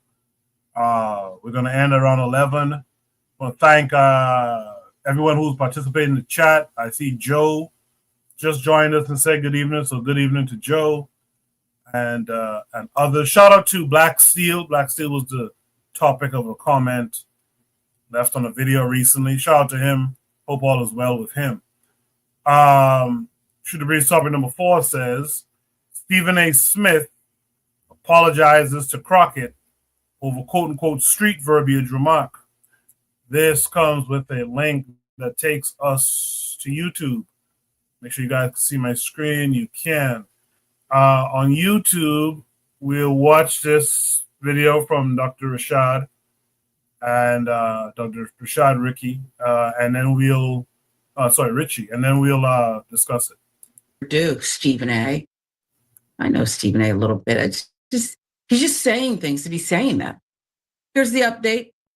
Stephen A. finally apologizes to Jasmine Crockett. Here's the first part of that apology. I wanted to take a moment because I saw something disturbing in regards to President Donald Trump and how he came at Representative Jasmine Crockett. And I wanted to take this opportunity to attack this issue as it pertained to me and Jasmine Crockett, because I personally have had an issue with how things have been misconstrued and misinterpreted. But at the end of the day, I have to own it. And that's what I'm going to do today. And so when somebody says to me, Stephen, rather than point to her and her verbiage and her language and how she talked about the president, what about how he talks? I have no problem with that. I can understand that. And if that is the reason that everybody is in an uproar, that is fine. And I have no problem apologizing to that to my sister because, damn it, I want her to know I don't feel that way about her. Okay. Before we get into the rest, Elliot, rate the apology. The apology so far. Was that good? Decent? I mean, what? You know, I would probably give it, if it's in sincerity, maybe I would give it like an 8 in terms of delivery and what he actually said. Maybe like a 7, 6.5. Yeah. Maybe didn't go far enough. We'll see. Maybe. Before I play the rest of the apology, let's remind you of, the original. How Jasmine Crockett chooses to express herself, I'm like, is that going to help your district in Texas? Aren't you there to find a way to get stuff done as opposed to just being an impediment to what Trump wants? How much work goes into that? I'm just going to go off about Trump, cuss him out every chance I get, say the most derogatory, incendiary things imaginable, and that's my day's work. That ain't work. Work is saying that's the man in power. I know what his agenda is. I'm not exactly in a position to stop him since the Republicans have the Senate and the House. But maybe if I'm willing to work with this man, I might get something out of it for my constituency. Here we are, and the word disrespect comes in, and people try to engage with words, like disrespect and implying misogyny and all of this other nonsense. Stop it. Stop it. Can we be grown-ups and deal with what the real issue is involving what I said? Willie D, Roland Martin, Bakari Sellers, and... What's the countdown? All right. I have a little wager going, how long it's going to take for Stephen A. to apologize for his latest comments. That's why Doc keeps his money. He just keeps multiplying. because he has a way of kind of figuring out how this thing's going to play out. Here's the rest of the apology. If you came to me and you said to me that it came across as a bit dismissive, Stephen, you should have been more protective of her than that, because look at how he speaks. Look at how they act on Capitol Hill towards her. I understand that. I get it now with Trump feeding into that nonsense, giving him fodder or ammunition to continue to go out there and talk about our black women that way. I got it. I don't like that at all. I don't want to be associated with nothing like that. And I apologize. I can look Jasmine Crockett in the face and say, I'm sorry for any kind of noise I caused in your direction. I got it. And when Trump came at her like that, I said, damn it. I was pissed off, because I said, that's what they're talking about. When they're saying, you know what, when you question something about her, it's going to invite that. I understand. I wonder if this is part of the reason he only got a 7 from you, Elliot. I mean, what the hell took so long? I mean, this is not the first black woman Donald Trump has disrespected. There were the football players. He called their moms bees, right? He called their mothers bees. On and on and on. But I'll give you some more. Stephen A. Smith on Wednesday apologized to Representative Jasmine Crockett for accusing the Congresswoman of using street verbiage. Last week, Smith offered his harsh critique of Crockett during an episode of his politics-focused Sirius XM show, Straight Shooter. During that rant, Smith cited various examples, we'll say, of Crockett talking about her political enemies in a way that he considered inappropriate. Smith claimed Crockett's rhetoric was for the streets, argued that it was not helping the constituents of her district. He gave her he kind of chin checked her. Okay, if anybody's familiar with that. Look, I don't believe he's sorry, and sometimes I'm not even sure he believes what's coming out of his mouth, Elliot. He's doing a show. He did it for the show. And I think that the blowback was a lot. It was getting to be like a bunch of LeBrons coming at him after a game, confronting him for talking about Bronny. He had a bunch of black men and women saying, excuse me? I even think perhaps, and this is not in any way to bring up children, but here I go bringing up his beautiful daughter, Samantha, who's made appearances on his show. She probably chin-checked him and said, what are you doing, Pops? Say you're sorry. So he did. No harm, no foul, Elliot? I mean, no harm, no foul, but I that I guess is in the eye of the beholder. I do think this might be kind of a microcosm for a bigger conversation that is always happening, or at least it has been recently on the left with like, well, don't say that this way. Don't express yourself in whatever way it is, because then they'll come after you. But it's like, they're going to come after you anyway. And Trump has shown that time and time again. And it's like, you see this with a lot of the mainstream Democratic leaders of, let's lean into the center, let's lean right, so that, then they'll like us and then we can move forward together. But I think this is a fantasy. And I think what Jasmine Crockett is doing is just calling it like she sees it. And she actually has, I think, more thought behind what she's saying than oftentimes Stephen Smith does, because as you're saying, he's on a broadcast. It's just a stream of consciousness. So. Yeah, I think you sum it up beautifully. And here's the thing, and it's weird to say this about politicians, but there's some authenticity there for her. And instead of, like you said, parsing and picking, don't say this, do that. How about just tell us what you believe and be authentic?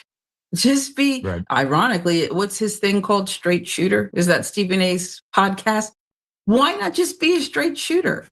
Why are you making? And by the way, when the Democrats were in charge and Republicans were being obstructionists and yada, yada, I didn't hear Stephen A saying, well, if you would just work with the guy who's in charge, maybe you'd get, if you just be nice about it. They were talking about his son. They said he was basically Weekend at Bernie's gone. They said he was they were carrying him around a corpse and having auto pen. I didn't hear Stephen A. say anything. I'll give you the last word.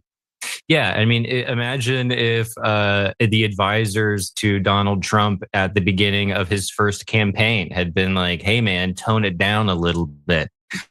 What attracted people to Trump was that he just said exactly what was on his mind. So maybe Jasmine Crockett should just continue to say whatever is on her mind. I don't know. That's my strategy, I guess. Yeah. And I think the guy who called one female candidate in the primary, called her ugly, and he referenced Rand Paul's face. That guy can handle it. He'll be fine. Okay. I know he's very. All right. So many of you probably saw that. I think this happened last week or late the week before.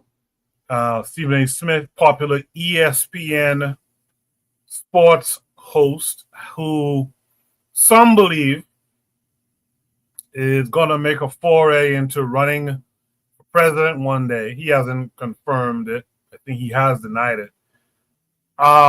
He's been showing up in more political discussions, especially as he expands his media empire that he's clearly building. He got into it with, I think she's from Texas lawmaker Jasmine Crockett, who he basically called, a ghetto type black woman, if you boil it down. So he had to come back and apologize, and that segment was about the apology with a little bit of, the initial insult. But was it really an apology, though? That's one of the things I'm curious to hear from my my panelists. Let me shake it up. Let me start with Buana on this one. Buana, what say you? Yes, cool. I used to try to keep my toe out of American politics because you get a heavy criticism when you delve into these things. But now I'm not gonna do that. I'm gonna speak it like it is. But first of all, let me say this: it is very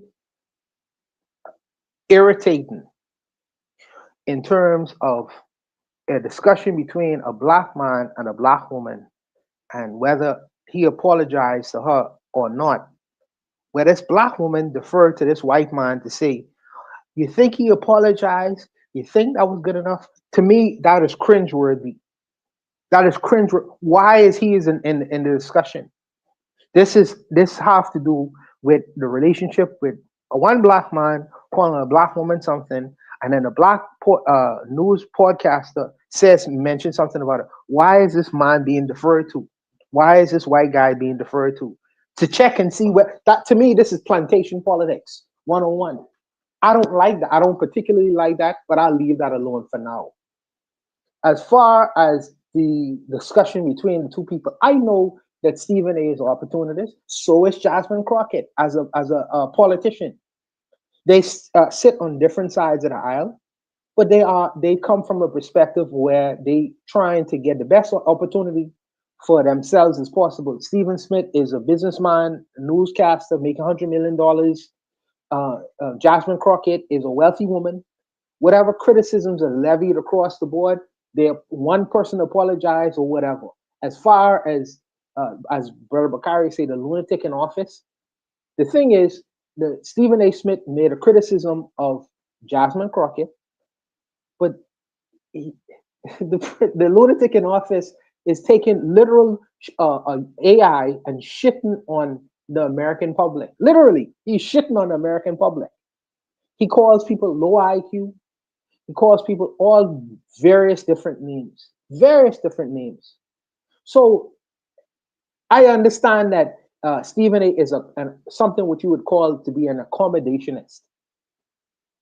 So because a person is sitting in a particular seat, we should give him deference.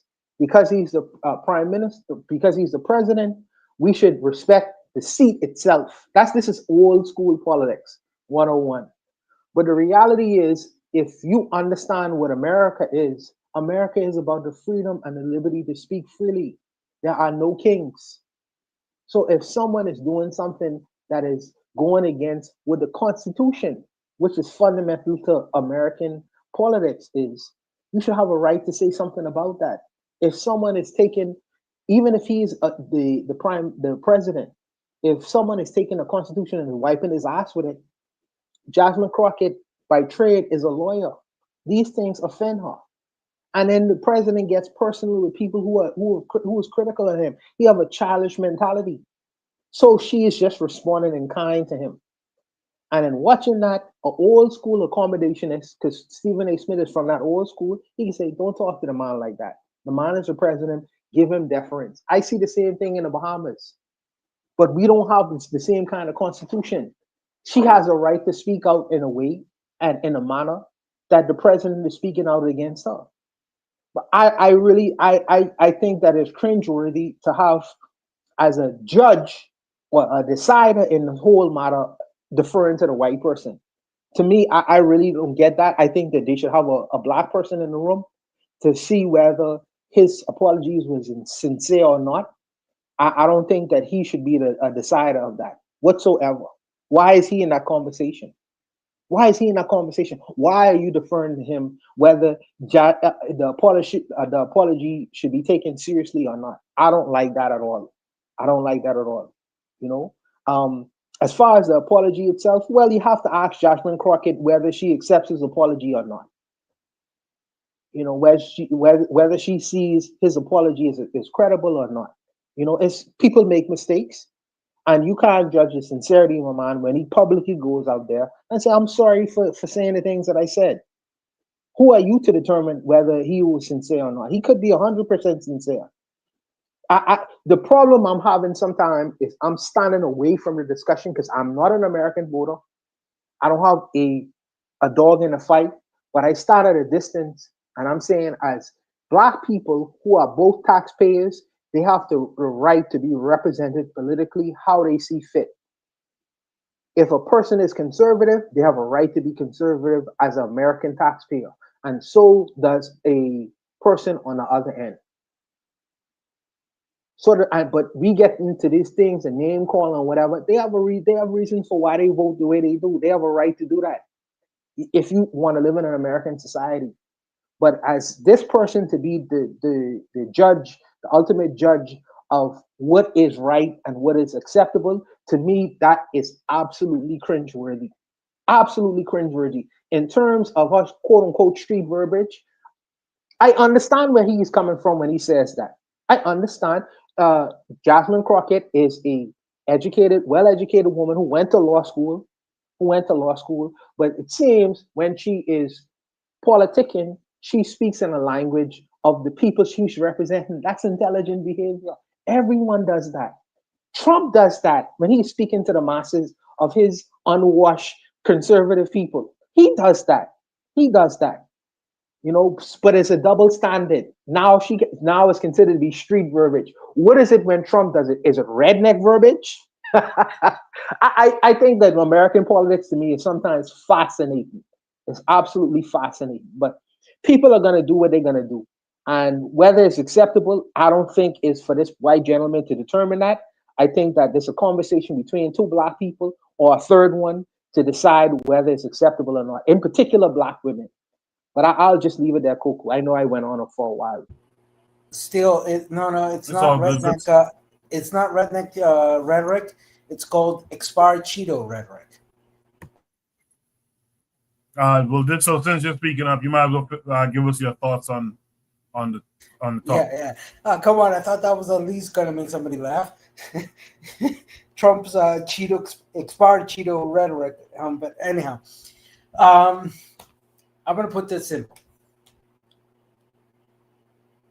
Stephen Smith is just another loudmouth with a microphone who is tipping its toes in politics. As a political commentator, he better stick with sports. At least in sports, he had a better understanding of what the hell is going on. So, you know, Jasmine Crockett is one of those politicians which I've kept an eye on, and it's interesting since her abrupt entering into the political United States political world. You know, I really enjoyed her interaction with with Marjorie Taylor Greene in the Congress after Marjorie Taylor Greene told her, I think your fake eyelashes are making you read wrong or something like that line. Of course, she complained and she said, well, this is a personal attack. The House committee said, no, it's not a personal attack. So she said, okay, so let me be clear. If somebody talks about the, butch-built, beach body, butch-built, ugly son of a gun, whatever person, that is not considered a personal attack. And she was obviously referring to Marjorie Taylor Greene, and that cracked me up. But anyhow, the problem is that, let's be honest. Look at what just happened with Canada 2 days ago. Doug Ford, the governor of Ontario, runs a series of a commercial in the World Series, and this commercial was using the words of Ronald Reagan against Donald Trump regarding tariffs. And what did Mr. Cheeto Breath did do? He basically got hurt on his feelings and ended the trade talks that that Carney and himself were trying to do for Canada in that sense. But so Jasmine Crockett is responding to that.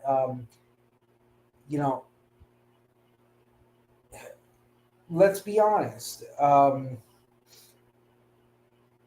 Trump is the least. How to put it in this way? Trump is the least capable individual for talking. I mean, the guy has such a limited language that I can speak better his own English than him. And to be sincere, his limited linguistics capability is hell.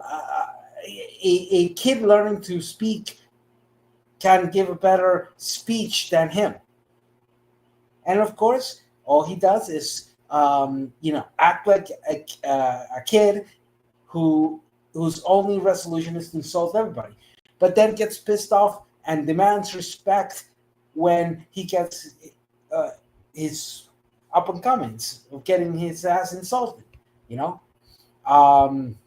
He's incapable of tolerating satire. He's incapable of tolerating being made fun of, because his ego is bigger than the continent of Africa. And at the end, this whole thing with Stephen A. Only demonstrates that some people have no fucking clue what the hell they're saying, nor what they are demanding, nor are they capable of reading the room, as they say. And in this case, I'm just going to say the good old Latin American proverb that says, por la boca muere el pez, by the mouth dies the fish. And with that, I conclude. Appreciate that, dude. So let me hear from Jose next. Jose, Stephen A. Smith apologizes to Crockett, Jasmine Crockett, over street verbiage remark. What say you? I was wondering who Dude was. I'm out of even Dutch media for at least 2 decades. So even here, I don't recognize who is who. The sports people, they come and go fast. So I see faces that I don't recognize. And in the politics, I also wonder, who is this guy? Who's this gal? And the American politics is even worse. So I was watching Dude on social media, snippets and cuts, and wondering who is Dude. But he's a sports reporter, and he's building a media empire. I was dozing off in thoughts because I couldn't. I'm sorry, I couldn't keep my attention on the subject because to me it comes across like gossip.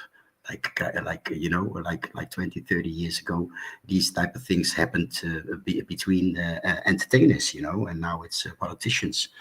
I was dozing off in other thoughts. I thought, okay, so a sports reporter can build a media empire, so much so that he is at least suspected to go into politics, and I find that amazing. I wanted to throw that thought in the mix of how that works, how familiar faces in media can become governors of California, and people expect him to be that hero. And now this guy, his audience is sports, and I'm guessing that's a lot of just like here, you know, hooligans. It's hooligans that go against Antifa. So I guess his audience is kind of right wing, and so yeah. Nowadays you can count clicks. You know, you have Google Analytics and that type of stuff. So you can see what type of people come to your website, and then you can think of. You know, you can anticipate of what am I going to do? Am I going to sell T-shirts, shoes, or am I going to into politics? And yeah, that was my that was what I got from the video. I just wanted to throw that in the mix because the celebrity beef, as I said, comes across like gossip. Gossip between celebrities 30 years ago, but I wanted to throw in the thought of how a big economy creates dangerous enterprises, dangerous personalities, or maybe the personalities are not dangerous, but you know, yeah, you can get gaslit if your audience is 300. You can gaslight your, not gaslight, no, gas up. You can gas up yourself when your audience is 330 millions instead of just like 30 millions in your state or country. Yeah. I hope my babble came across. Thank you. Appreciate that, Jose. Last but not least, Cheryl, you've heard everything everyone else had to say. Not too much conversation from the chat. I don't know why, but what say you to Stephen A. Smith's apologizing to Jasmine Crockett? I mean, like I know of Stephen A. Smith. I've heard a lot of his commentary when it comes to Black people, you know, and people he don't agree with, or if a Black person says something to a white person and he doesn't like that, and if it sounds like they're, you know, talking back, you know, here he comes, you know. I'm not saying like he's a. I mean, I pretty much disagree with what everybody said about Stephen A. Smith. And also, I don't believe Jasmine Crockett, because people are worried about if the apology is sincere or not. I'm sure Jasmine Crockett doesn't care. I'm sure she's going about her day. Like, because Stephen A. Smith is notorious for saying crazy stuff about Black people in general. Like sometimes he's right. A lot of the times you're like, he's like, what? Like he's hit or miss. So I mean, this doesn't shock me. And I don't honestly care if his apology was genuine or not. That's irrelevant. He's just a clown. Like he's entertainment, you know? So. But hold on though. But Shirley is.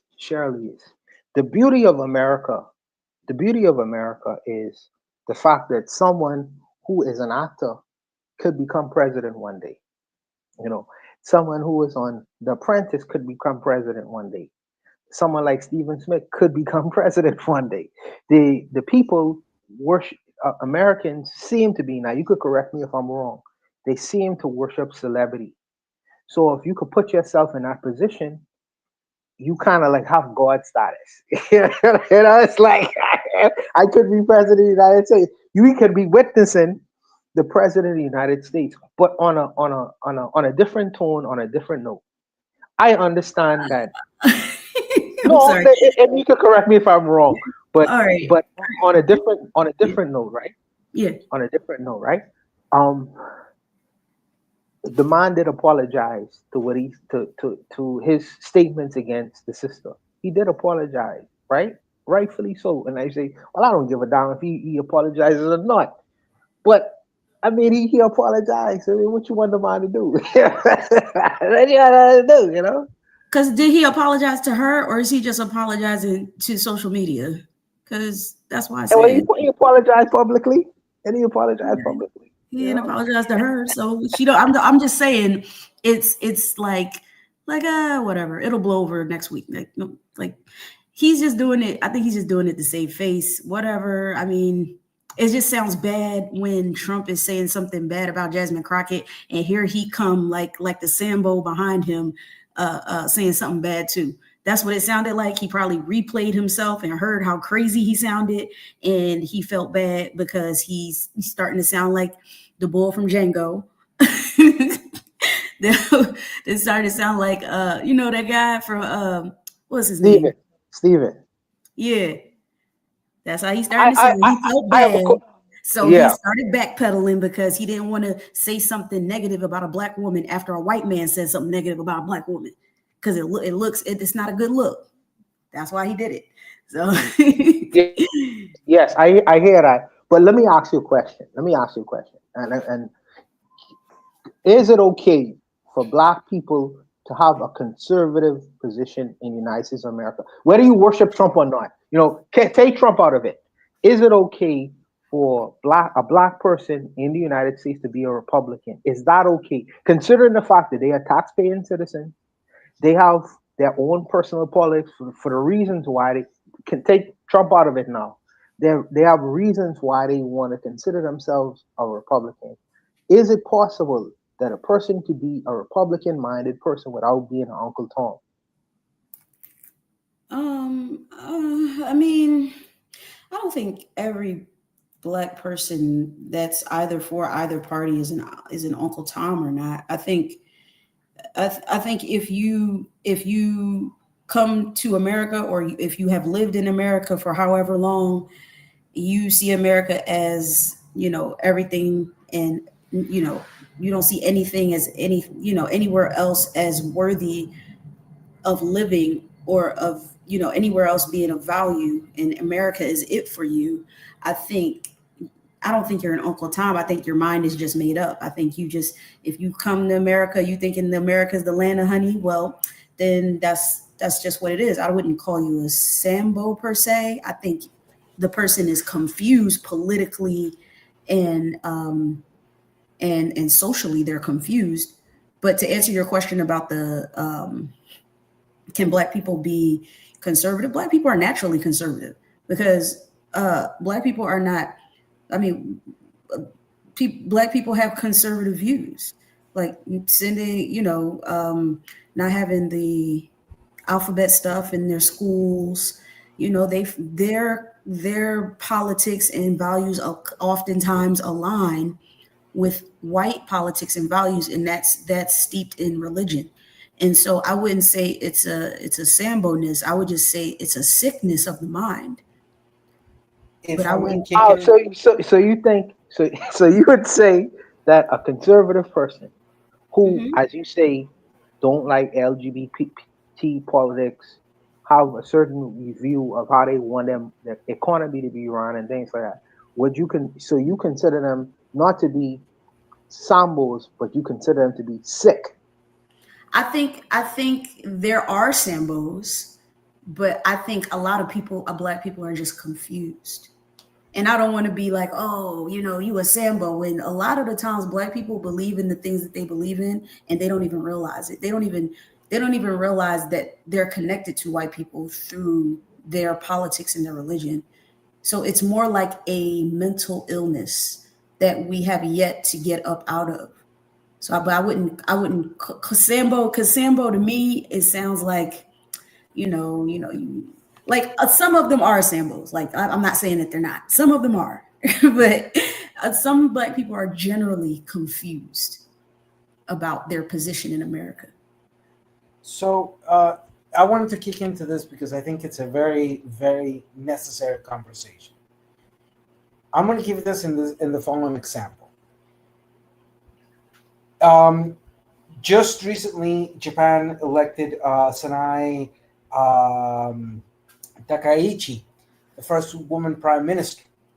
She is a conservative liberal from the Liberal Party of Japan. When the United States learned of this, and I saw a whole bunch of reactions, it broke them. They have no understanding that a conservative person can also be a liberal.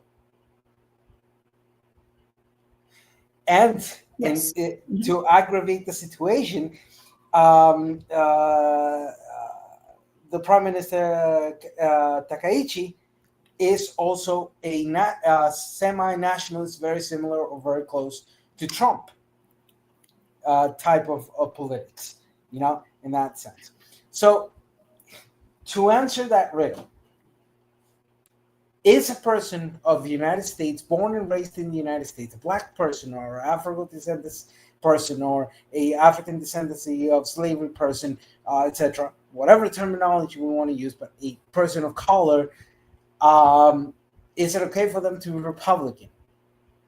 When you have a system that does not provide any other options of what to be, and it has such a skewed perspective of the terminology and what that terminology entails for a person, then there's no other alternative than you would have Black people supporting a Democratic Party or Black people supporting a Republican Party, and some Black people are independent to a degree. But to use a very simple terminology, without education and without a clear and concise civic education, we are all slaves to our geographical boundaries and what that entails in regards of our understanding of politics and how those that politics implies to mainly a local sense and then to a national sense in that aspect. So in my experience of dealing with Anglo-Americans, I have noted something, and it has been systematic and consistent. One of the biggest problems that you have of people of all areas of politics in the United States is that A, they're incapable of breaking away their US-centric perspectives.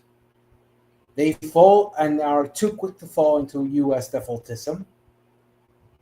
And to add insult to injury, they have little to no understanding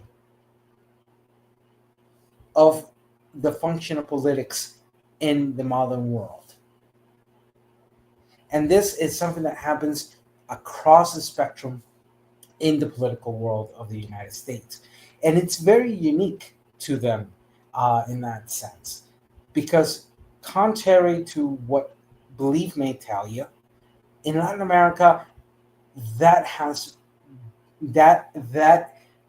broken and becomes a different type of monster, particularly because of our realities, our history, etc., etc., etc. And if we look at Japan, for example, or we look at Asia, compared to what Africa experiences in that manner, then we start seeing the changes in that aspect of how we perceive that essence of the politea or the politics, as you would call it. So at the end, I think that the most important thing that we have to understand is that we must give credence to that geographical boundaries that limit the perspective that people have in regard to politics. And if there's not a clear and concise education and process of education, they, as we say in Spanish, eso sería esperar peras del olmo. That will be expecting the elm tree to give pears. But ditto. I would to respond to that.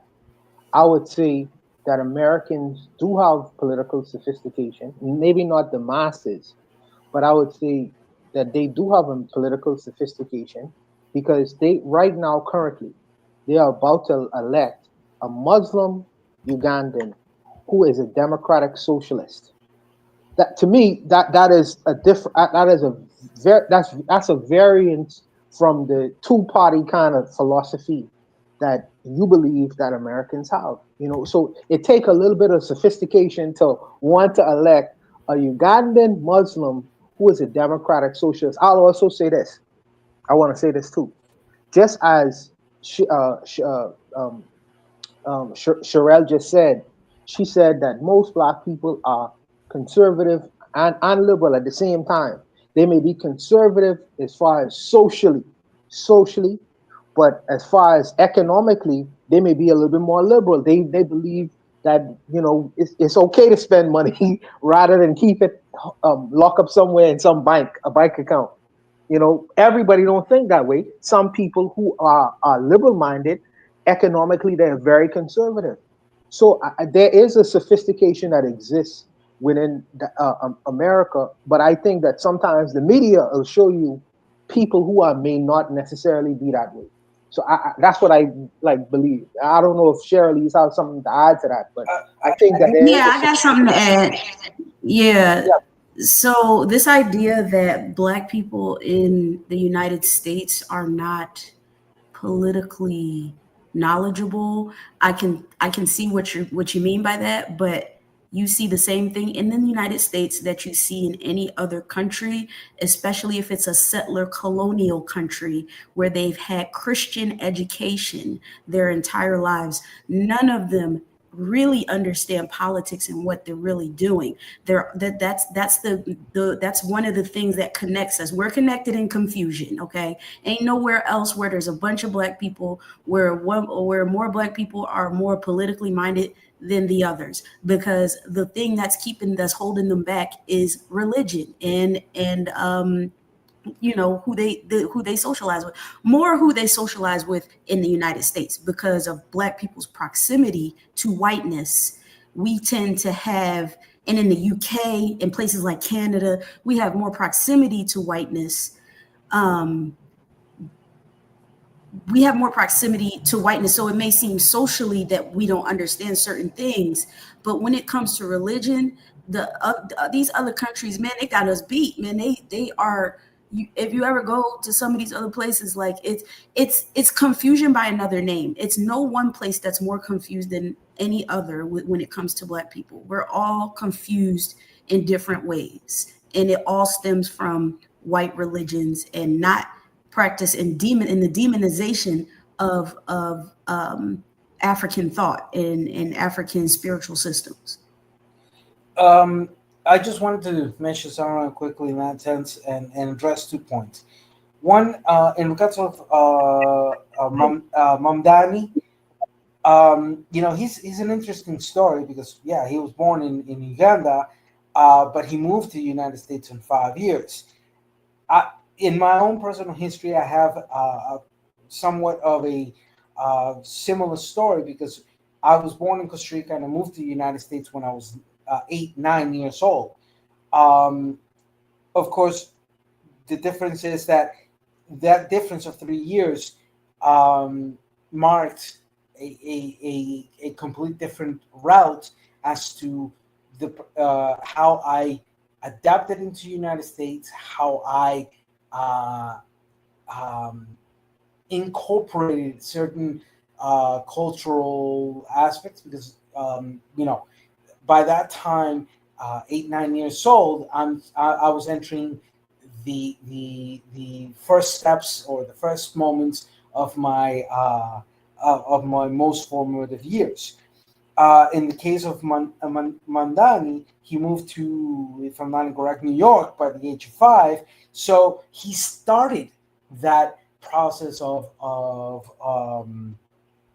that process of growing up, already having a better adaptability than what I could have had. Of course, that also depends on the parents, and that depends on the social surrounding that a person can have. In my case, in my circumstance, by the age of 16, I had already lived in almost 7 different countries here in the Western Hemisphere. I had 2 major bases were Costa Rica, Venezuela. I lived in the United States, Mexico, Argentina, Colombia, Ecuador, Jamaica, and so on. So I can completely and utterly relate to that understanding of how adaptation versus assimilation happens in an individual. What are the boundaries between adaptation and assimilation, particularly on migrants, and how that impacts. Yeah, and how that impacts the psyche in many ways. To land the plane of giving that example, I guess that the major, not guess, that was just a turn of phrase. I'm going to put forward that being condemned to geographical boundaries tends to be the low bar of consideration. When we understand that in our different societies, especially modern day of today, we have a more further contact between each other that is continuously evolving in order to have broader perspectives. The criticism I provide in regards to U.S. politics, it's not an absolute. I can recognize that within a great majority, which, yes, we can call as politically illiterate, there are those that are not, that make the effort of breaking away that illiterate problem of the politics that we have. And if I make a comparison in regards to Latin America, the political illiterate in Latin America is also subjected because the illiterate politics of the United States migrates and is exported towards our area in one great part. And on the other part, our own internal problems of progressing into citizens that are far more aware and far more capable of understanding. But one advantage that we have is reality that we have to talk about in that context is that we have lived through, and especially in the last almost 80 years, a constant and systematic political upheaval that has forced us to step up our political game. It's so in internet parlance, line you're playing means let's wrap this up pretty soon. All right. Thank you for that, though. However, I know. Let's see what this brother here is this person here is trying to discuss. You already have one strike against you, so please don't make it 3. This is pan mulattoism. What do you want to add to this conversation? Yes, and I appreciate you having me back up, family. And I'll get right to it. It'll be so brief. The last speaker, I believe he's from a Latino background. His name is Ditso. He criticized U.S. Americans for centering ourselves as U.S. Americans. My question is, to him as a Latino, doesn't he understand that it would benefit Latinos if Latinos send their nations of origin, that will help them develop their nations of origin and uprise from a third world status respectfully. Okay, so first, the term American is applied to 35 different nations from No, Canada down to Argentina. I say U.S. Americans specifically. Okay, But so don't deflect. Remember the question. yes, but first, let me address that point. So you, me, born in Costa Rica, as you born in the United States, we're both equally American.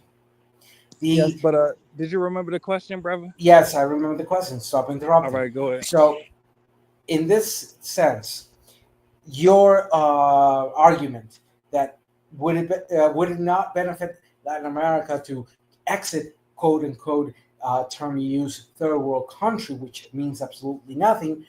No, the answer is a direct that no. was not It's the a question. nonsensical. You didn't hear the question.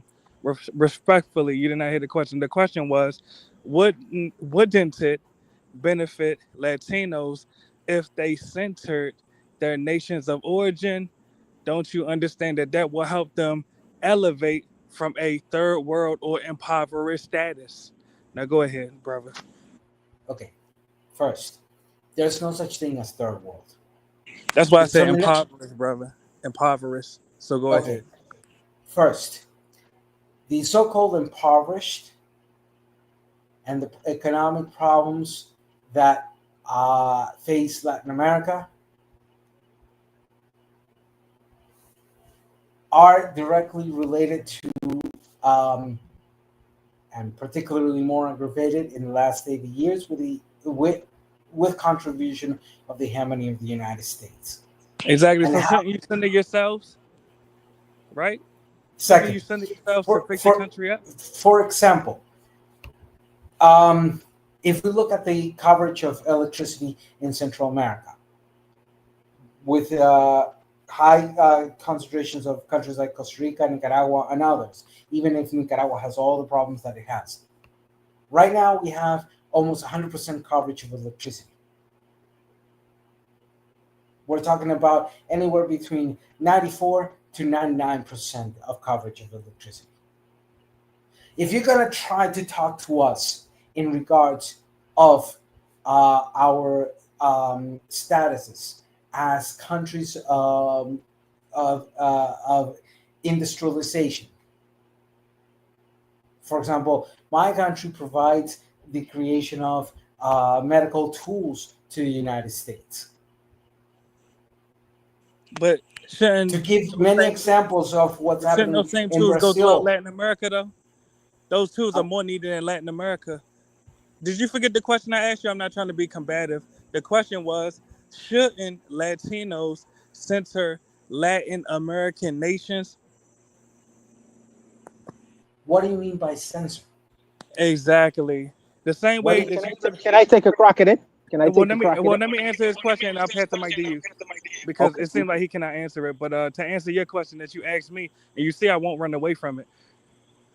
The same way that you criticize U.S. Americans for centering the USA, my point is Latinos should center their nations of origin and develop them.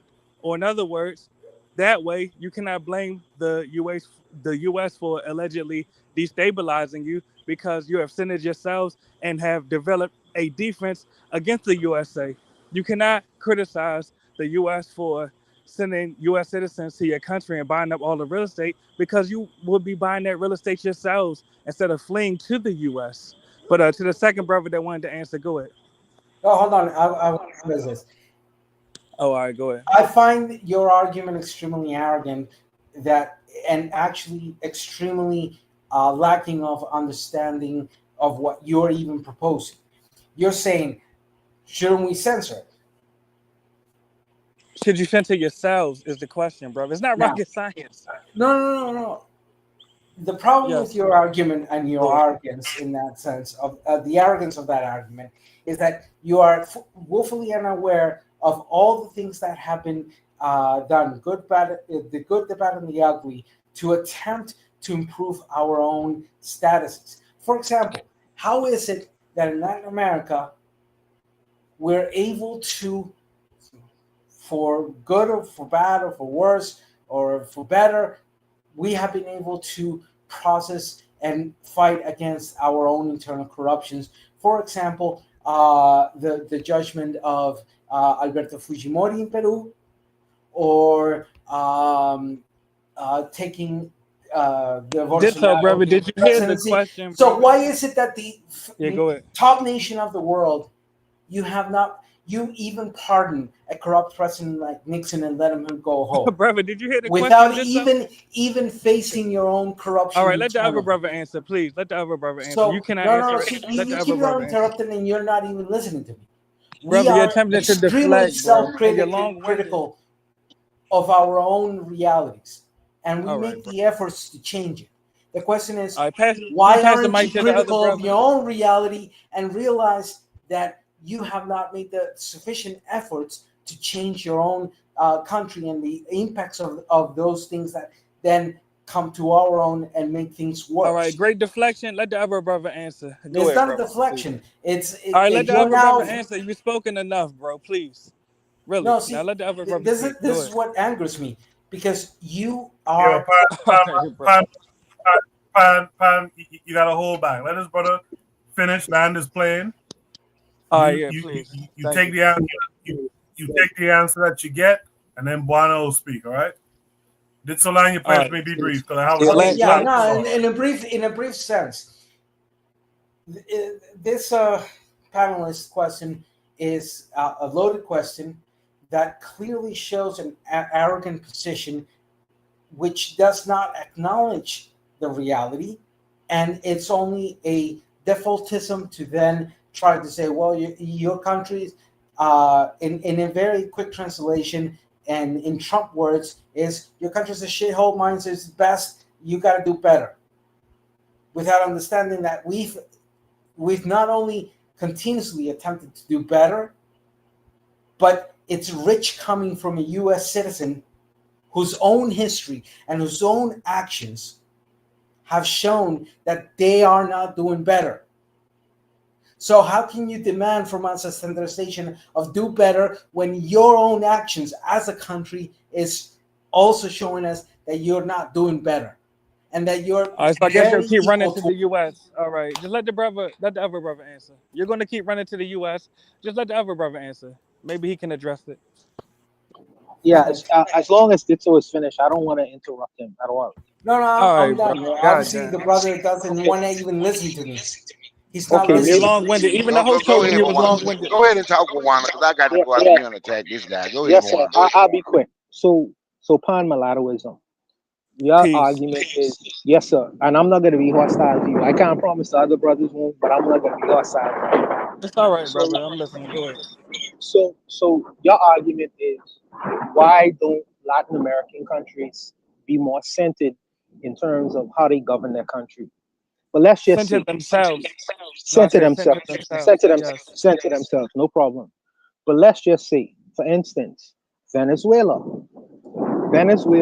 in trying to center themselves, they democratically, which means the people elected a particular person to be the leader of their nation. Their nation, which is rich and wealthy in oil. He's not committed any crimes, but there are a few people within that society who are extremely wealthy, and they have private and corporate interests, not only in Venezuela, but in the United States of America. The American president decides, hey, I don't like that leader over there. I want to get rid of him because I want to replace him with someone who is more amenable to what I want in terms of the oil that's being sent into my country. Right? So he labels him a criminal and say, we got to get him out of here. So the people in Venezuela are actively trying to do exactly what you say, but there is an interference. There's an interference, unfortunately, by the leaders of your nation who says we don't want to see that happen. Now, So, brother, you know I'm gonna acknowledge your point, but you have to acknowledge that the rest of Latin America should be protecting Venezuela from the U.S., right? Yes, sir. But you also know that America. You also know that America is one of the most militarily capable places in the world. So no I'm not matter denying that, but the Vietnamese did not use that as an excuse to throw in the towel, no, right? but they're not throwing in the they're not throwing in the towel, brother. Brother, they're running to the U.S. No, Be no, I'm no, honest. no. sorry, but what is funny is that you have a Venezuelan here that could Go give ahead, you brother. a Go ahead. master class on what I happened in don't want to. Venezuela. I don't want Hold to on. interrupt in Venezuela. I don't. Sorry, but just to say this, what happened in Venezuela with the situation of the Chavismo and the change from the Fourth to the Fifth Republic, which I lived through, and I can give a masterclass on, is what United States is living in its own fashion with Donald Trump. Donald Trump is to United States what Hugo Chavez was to Venezuela, or Fujimori was to El Peru, or what Ortega is to Nicaragua. What's funny is the person that brought up that question doesn't even realize how loaded and easy to break that But why y'all question not is, and which I protecting did in the Venezuela, though, beginning. bro? That's all I'm asking. Why are other Latino nations not protecting Venezuela? That's all Latin I'm They gonna asking. keep asking that same question, man. Can I speak? Because he gonna keep saying the same thing. So All let right, me go I ask ahead, you didn't brother. something. finish. I didn't finish. I didn't Go finish. ahead, brother. I didn't finish. Okay, go ahead. Okay, go ahead Yeah. then, Moana, because Yeah. you just So let him talk over you, man. Go ahead. Yeah, no, go ahead. no, because I'm trying to be factual. So when the brother says that why aren't other his Latino countries protecting Venezuela, that's simply not true. Cuba is protecting Venezuela with what they can protect Yes, Venezuela with. that's And there one are nation. other, I agree. but you say that why aren't Latin countries? I mentioned one, and there are other No, the countries who totality, brother.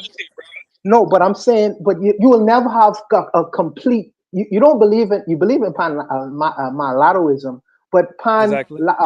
but I'm saying that all the Latin countries are not completely unified. You have And people that's in my Latin. point. That's part of the problem. They need to center themselves.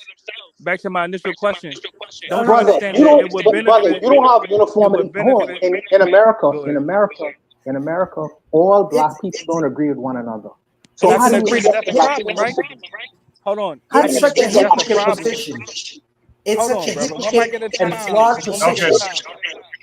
I can Let's be agree that real. that's a Okay. problem. That hold on, Hold The on. brother. problem is Hold, your position hold, is such a hold, hold on. We have hypocrisy one mic and going such on. of lack of even the minimum understanding that this type of conversation demands, that it's clearly that you're being a facetious individual, that you're presenting an argument that has been utterly and completely destroyed, and that it clearly shows that your insistence on that point is because you are hurt in your feelings. But All I right. don't give To 10 the bleeding other hells brother about your that just feelings. What I care about is the all facts. right. But you're Hold on. ranting because you're in your feelings. To Pan, the one brother that said that all blacks are not on the same page in the US, I Pan mulattoism. I have to mute you because I'm trying to talk. We got another person on the panel. We got Brother Bakari. Let's get his input so we got a full conversation because he's waiting for his opportunity to Okay, look, speak. All right. because I ain't gonna be on here why long. you Bakari, how are being you muted? this Did evening? so. Okay, so All wasn't right, go this ahead, topic Bakari. still? Wasn't this topic still about Stephen A. Smith coon ass protecting Donald Trump? And ain't that what the topic was about? Well, I didn't derail it. I was responding with this Absolutely. I'm being not said. talking. Okay, but Okay. Koku, what was the topic about, Koku? So now I heard people speak and try to cover. Don't want to call Stephen A. The what he topic is, was a about loudmouth Stephen A. buffoon. Smith. Yeah, it was, and that's what he is. He went at the black woman for some racist bigot, right? Buwana didn't want to say it. I'll say it. He danced around it. That so-called apology that he gave was fake as hell. Stephen A. is the ultimate coon, and the BS he said after and said it was an apology that wouldn't worth nothing. But I don't really think. See, here's me. Here's my thought. Why do black people still listen to Stephen A. Smith the way he feel about black people? See, all these people that hate black folks wouldn't even get no type of love if didn't nobody listen to him. I wouldn't know what Stephen A. Smith ever said if didn't nobody ever say. Did you hear what Stephen A. said? And play the link. Why do we intentionally go and find people or stuff that don't deal with us? Like this guy that just came up on the panel.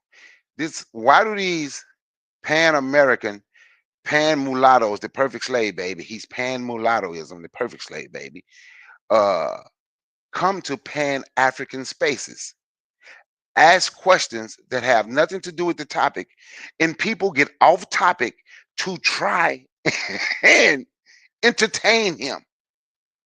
Y'all don't see that he came on here to be a distraction. He came here Bakari, why to you don't be move to a Africa, brother? he came here to be a distraction. Why you don't move to He's the Africa, perfect respectfully? he's the perfect slave baby. He saw He's a pan Pan he's the pan mulatto. Yes. he I'm saw not his a brother. Pan-African conversation. I'm not his brother.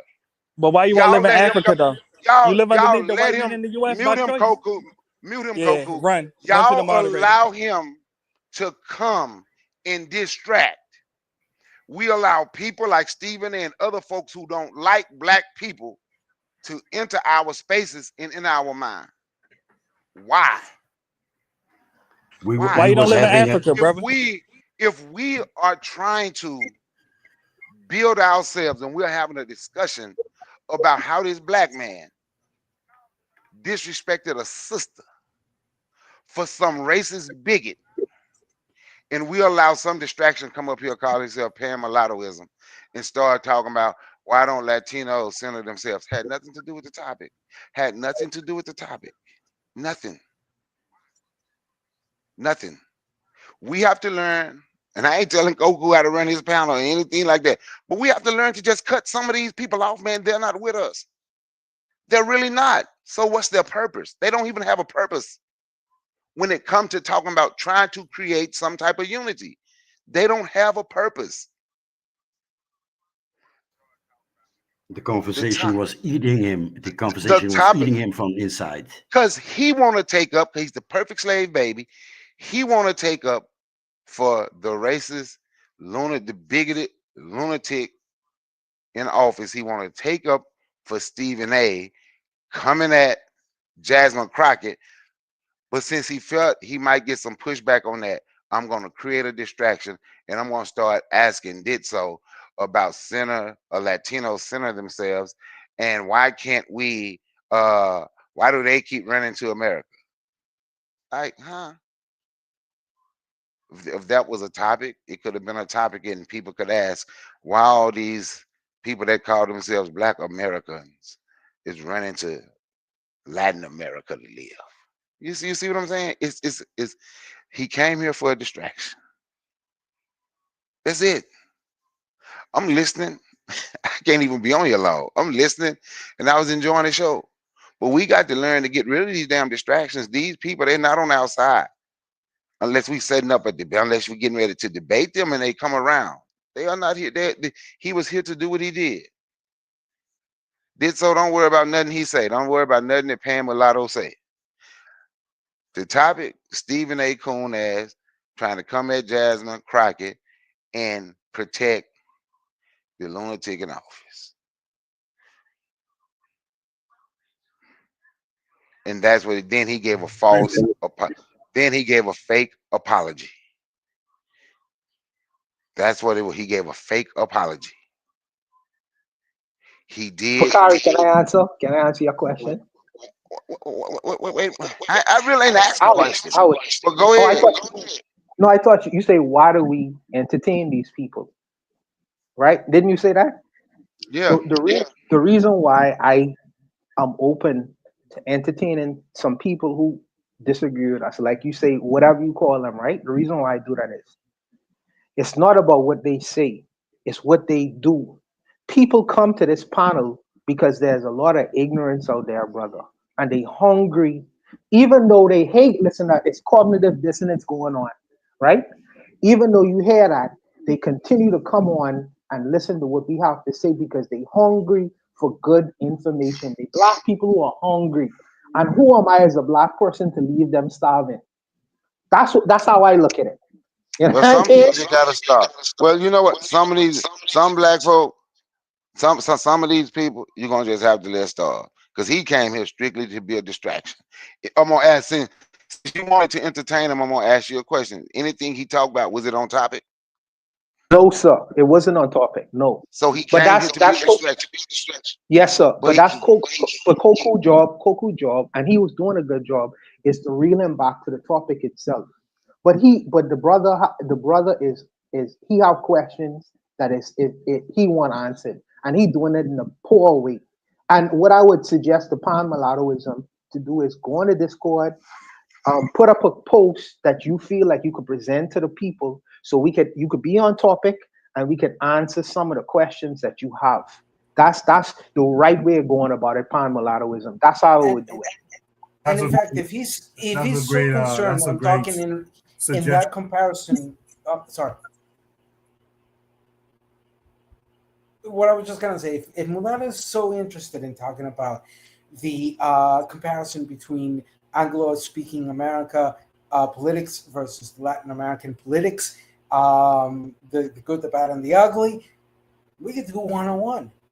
But unfortunately, I'm gonna be sincere. He's not prepared to even have a conversation, a good faith, well-informed, well-structured conversation of those realities. Because I'm afraid that he's utterly and completely disassociated with politics. He has no base to talk from. His initial question, which yes was off topic, was completely and utterly a mess. He's not only did he express it wrong, but his intention was clearly provocative in a childish way, because what he said is, "Well, keep yourselves in check." That told me everything. He does not know what he's talking about. He does not know the realities. And the easy retort is, "You guys can't even keep yourselves in check. How do you demand others to keep ourselves in check?" It was a clear hypocrisy. That's all I'm gonna say.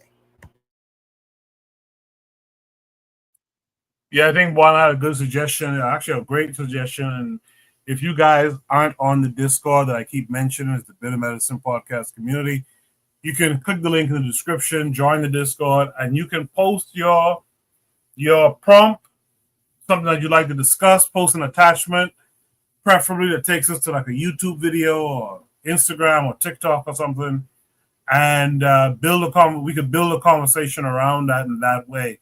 But Bakari is absolutely right. The brother came in and did not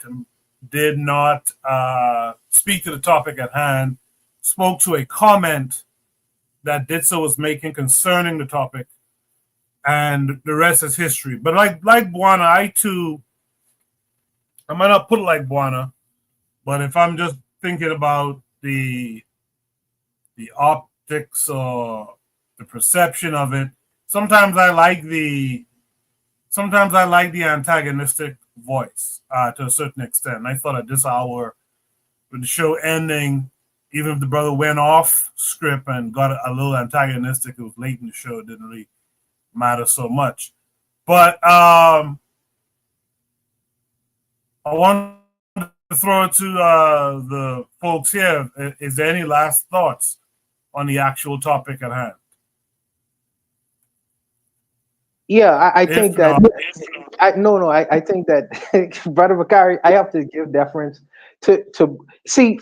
I would rather Brother Bakari or another black person determining whether his apology was sincere or not, rather than deferring to some white guy to be the deciding factor whether what Stephen A. Smith said was acceptable or not. Because the conversation was between two black people, and I think that a independent black person who have no skin in the game should have the right to determine whether what he said was legitimate or not legitimate. That's all I would say. But he was blocking bullets for a white person. How you don't mention that? Well, he did jump out and block bullets for Trump to go at Jasmine Crockett. How you don't mention that? No, but Brother Bakari, that is for you to determine, not a white person to determine that. No. I say, why didn't you mention that? I understand what you're saying about them two black women. Yes, sir. Or whatever, had a white man up there. But why didn't you mention the black dude blocked bullets for some racist bigot to go at a black woman? Why didn't you mention that? Because that should have been mentioned as well. Like, you mentioned the other part but left the other part out. Like, that part is okay. No. Oh, okay. So what I would say is go back and listen to what I said. I said that Donald Trump was literally shitting on the American public. Okay, so if he could say something in terms of to what and calling the lady low IQ, of course Jasmine Crockett have a right to say something in return. That's what I say. So I didn't really speak to Stephen A. Smith. I speak to Jasmine Crockett and Donald Trump and the conversation that they had. You know, but like I say, I think it's for black people to determine whether what he was saying was sincere or insincere. That's what I see. Okay. I got you. I got you. But I'm gonna be honest with you. I ride with that white boy against Donald Trump. So it didn't bother me. Not that me and him gonna ever be on the same side. I'm just being honest with you. And against Stephen A, because me and Stephen A ain't gonna ever be on the same side either. Stephen A has shown his colors a number of times, the way he speak about black people. And I don't even know why black people, my honest opinion, I'm being honest. If nobody ever told me, hey, Stephen A said this, let me send you this, I promise you I would never know. It's a lot of people on YouTube. I got a homeboy like to talk about somebody named Daniels. I'm like, dude, I don't want to say his first name. I'm like, man, I listened to that dude twice. If you don't tell me what he say, I would know. I don't listen to people who just want to insult black people, especially black women. Come at black women all the time. I don't even listen to those people. They don't even matter to me. I'm being honest, they don't matter to me. If nobody ever said, oh, did you hear what he said? I wouldn't know. Because I'm more focused on uplifting black people, helping out kids. I'm more focused on uplifting black women. I'm going to protect black women. And when that was a fake apology Stephen A gave. I'm more focused on that. So for me to constantly hear the negative stuff about black people, especially coming from black people, only thing they're gonna do is just make me up. Only thing they're gonna do is just make me upset. I'm just being honest. So for me, I can't even listen to them. Like I said, I wouldn't know. Yeah, me personally, I went off the gesture and the cadence and he was talking about Trump. He didn't want to be associated with Trump and what Trump and him doing. I apologize. And that didn't really hit for me. Me personally, as a person who understands sincerity, that just didn't hit for me. Pan mulattoism wants to debate. Did so. We could do that some other time. We can do that some other time. Join the Discord, Pan mulattoism, and post your comments. I'm sure every week we'll be talking about some I Love USA black folks. But with that said, man, that's the last topic of the night. Before you guys jump off the panel, though, I'd like you guys to give your shout outs for something positive you saw this week or something that happened to you in your neck of the woods, man. Let me just go down the line. Let me start with Brother Bakari because I know you can't be here much longer. I want to give a shout out to you, Coco. I want to give a shout out to you. A positive thing I see that I've seen this week. What I see, our relationship growing more off YouTube, and I think more of us need to start staying in touch off YouTube so we can connect and start to build. They have some apps like the WhatsApp that's encrypted because we need to start planning. We've been saying we need to meet one another, and we do. So shout out to us on this panel who's real about uplifting black people and supporting black African blood people. So shout out to the panel. That's what I seen positive this week, man. That's what I see positive. And thanks for allowing me to speak on your panel. Yeah, thanks for coming through. Yeah, me and Bakari speak a few times, at least once a week, off of the internet, and it's always a good conversation too, man. It's always kind of strengthens your beliefs and stuff when you can talk to people in real life a lot too, you know. With that said, Sister Cheryl, what would you like to shout out this week?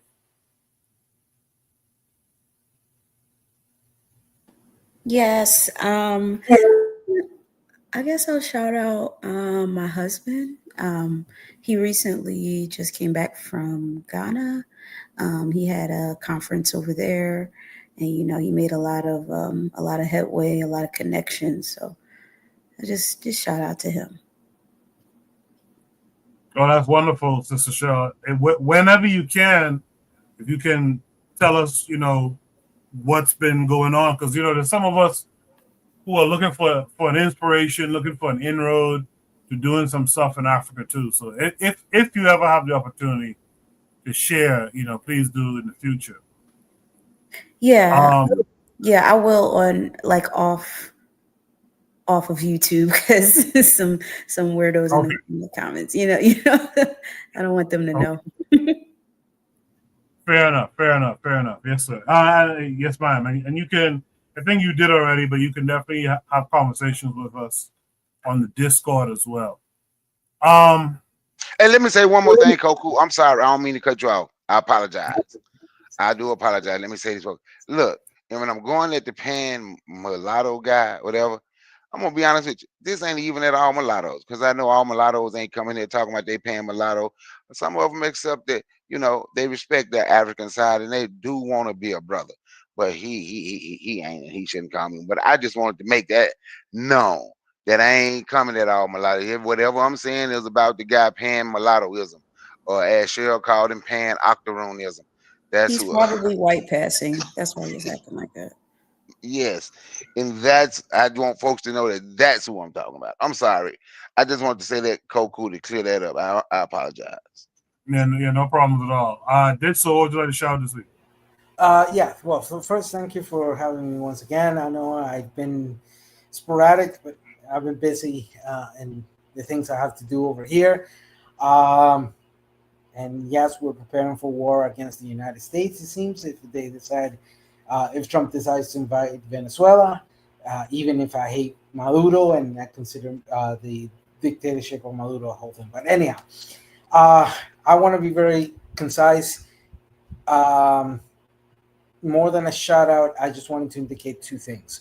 One, to the sister who mentioned that Stephen A. Smith was doing a performative apology, I completely agree.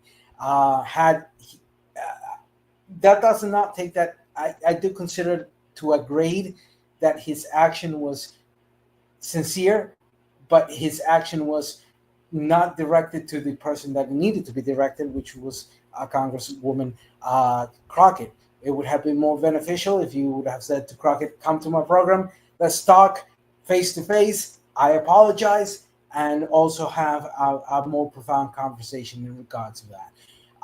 So I agree with you. It was a performative action with a tinge of perhaps sincerity.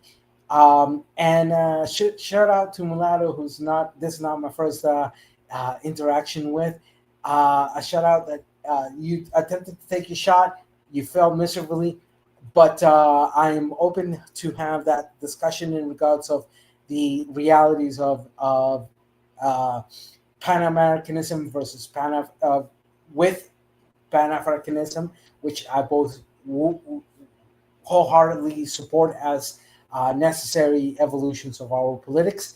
And to conclude in this sense, it is impressive to see sometimes how double standards attempt to pass as a moral standard and a universal one, when in reality it's just the expression of hypocrisy. Thank you so much. All right, good. Joseph, would you like to shout out this week?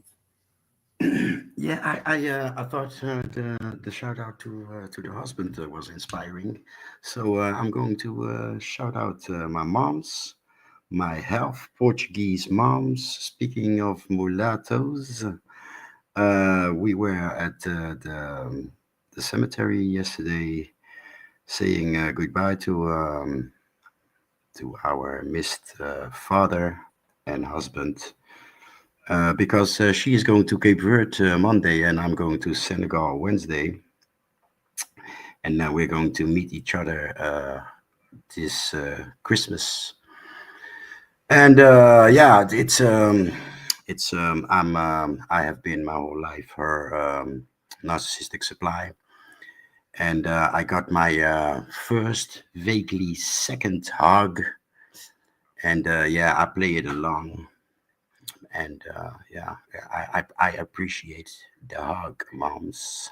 Shout out to you. Wow, Jose. That's an interesting one there, but shout out to you. Wano, what would you like to shout out this week? Yeah. First, let me say shout out to Jose mom. May she live a very long time in a healthy way, and may she just stay around here to encourage Jose in all that he does in his life. So shout out to his mom. Secondly, Shirley's made a shout out to her man. So I got a shout out my woman right now who's not with me. She's in Exoma, and I'm right here drinking rum like a lonely man. So so shout out to my lady, cause she and I'm bored up by myself. But lastly, let me say this. To pan mulattoism, I would encourage you to go to the Discord and post whatever post you may have, and come on. You've always been, it seemed to be, you've always been respectful. The brothers on the panel think that it's to be demeaning and undermining and whatever. If you have an ethno-nationalistic approach, we still will entertain you. There's no one on this panel who will not be able to answer your question in a way. All of us are very well read. All of us are very informed. It's not a competition. So come on the panel after you've posted whatever you post, present whatever you have to present, and then state your claim, and then we'll discuss it. It's as simple as that. I don't hate nobody. Y'all seem, the ethno-nationalists seem to have a problem with everyone with an accent for some strange reason, But I would encourage you to go to the Discord and post whatever you need to post, and then come on, present it, and we'll have a discussion over it. That's what I would encourage you to do, brother. But for that, I would just leave it there. Koku, I appreciate the dialogue and the conversation. It's been very good. It's very good night. Yeah, very good night. Shout out to everyone who participated on the panel tonight. Shout out to you guys in the chat. I'd just like to ask the chat to be, a little bit more expressive in their thoughts. It seems like Trigger Happy kind of is the biggest commenter from the chat, but let's get more comments from the chat. That kind of expands the conversation a bit more. Man, we'll be back next week. Shout out to Jacadero, who got a new gig and all that.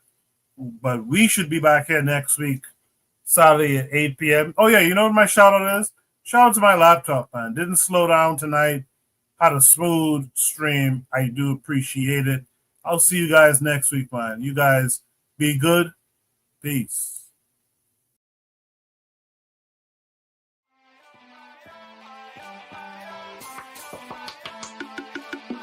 Thanks for listening to the Bitter Medicine Podcast with your host, Koku.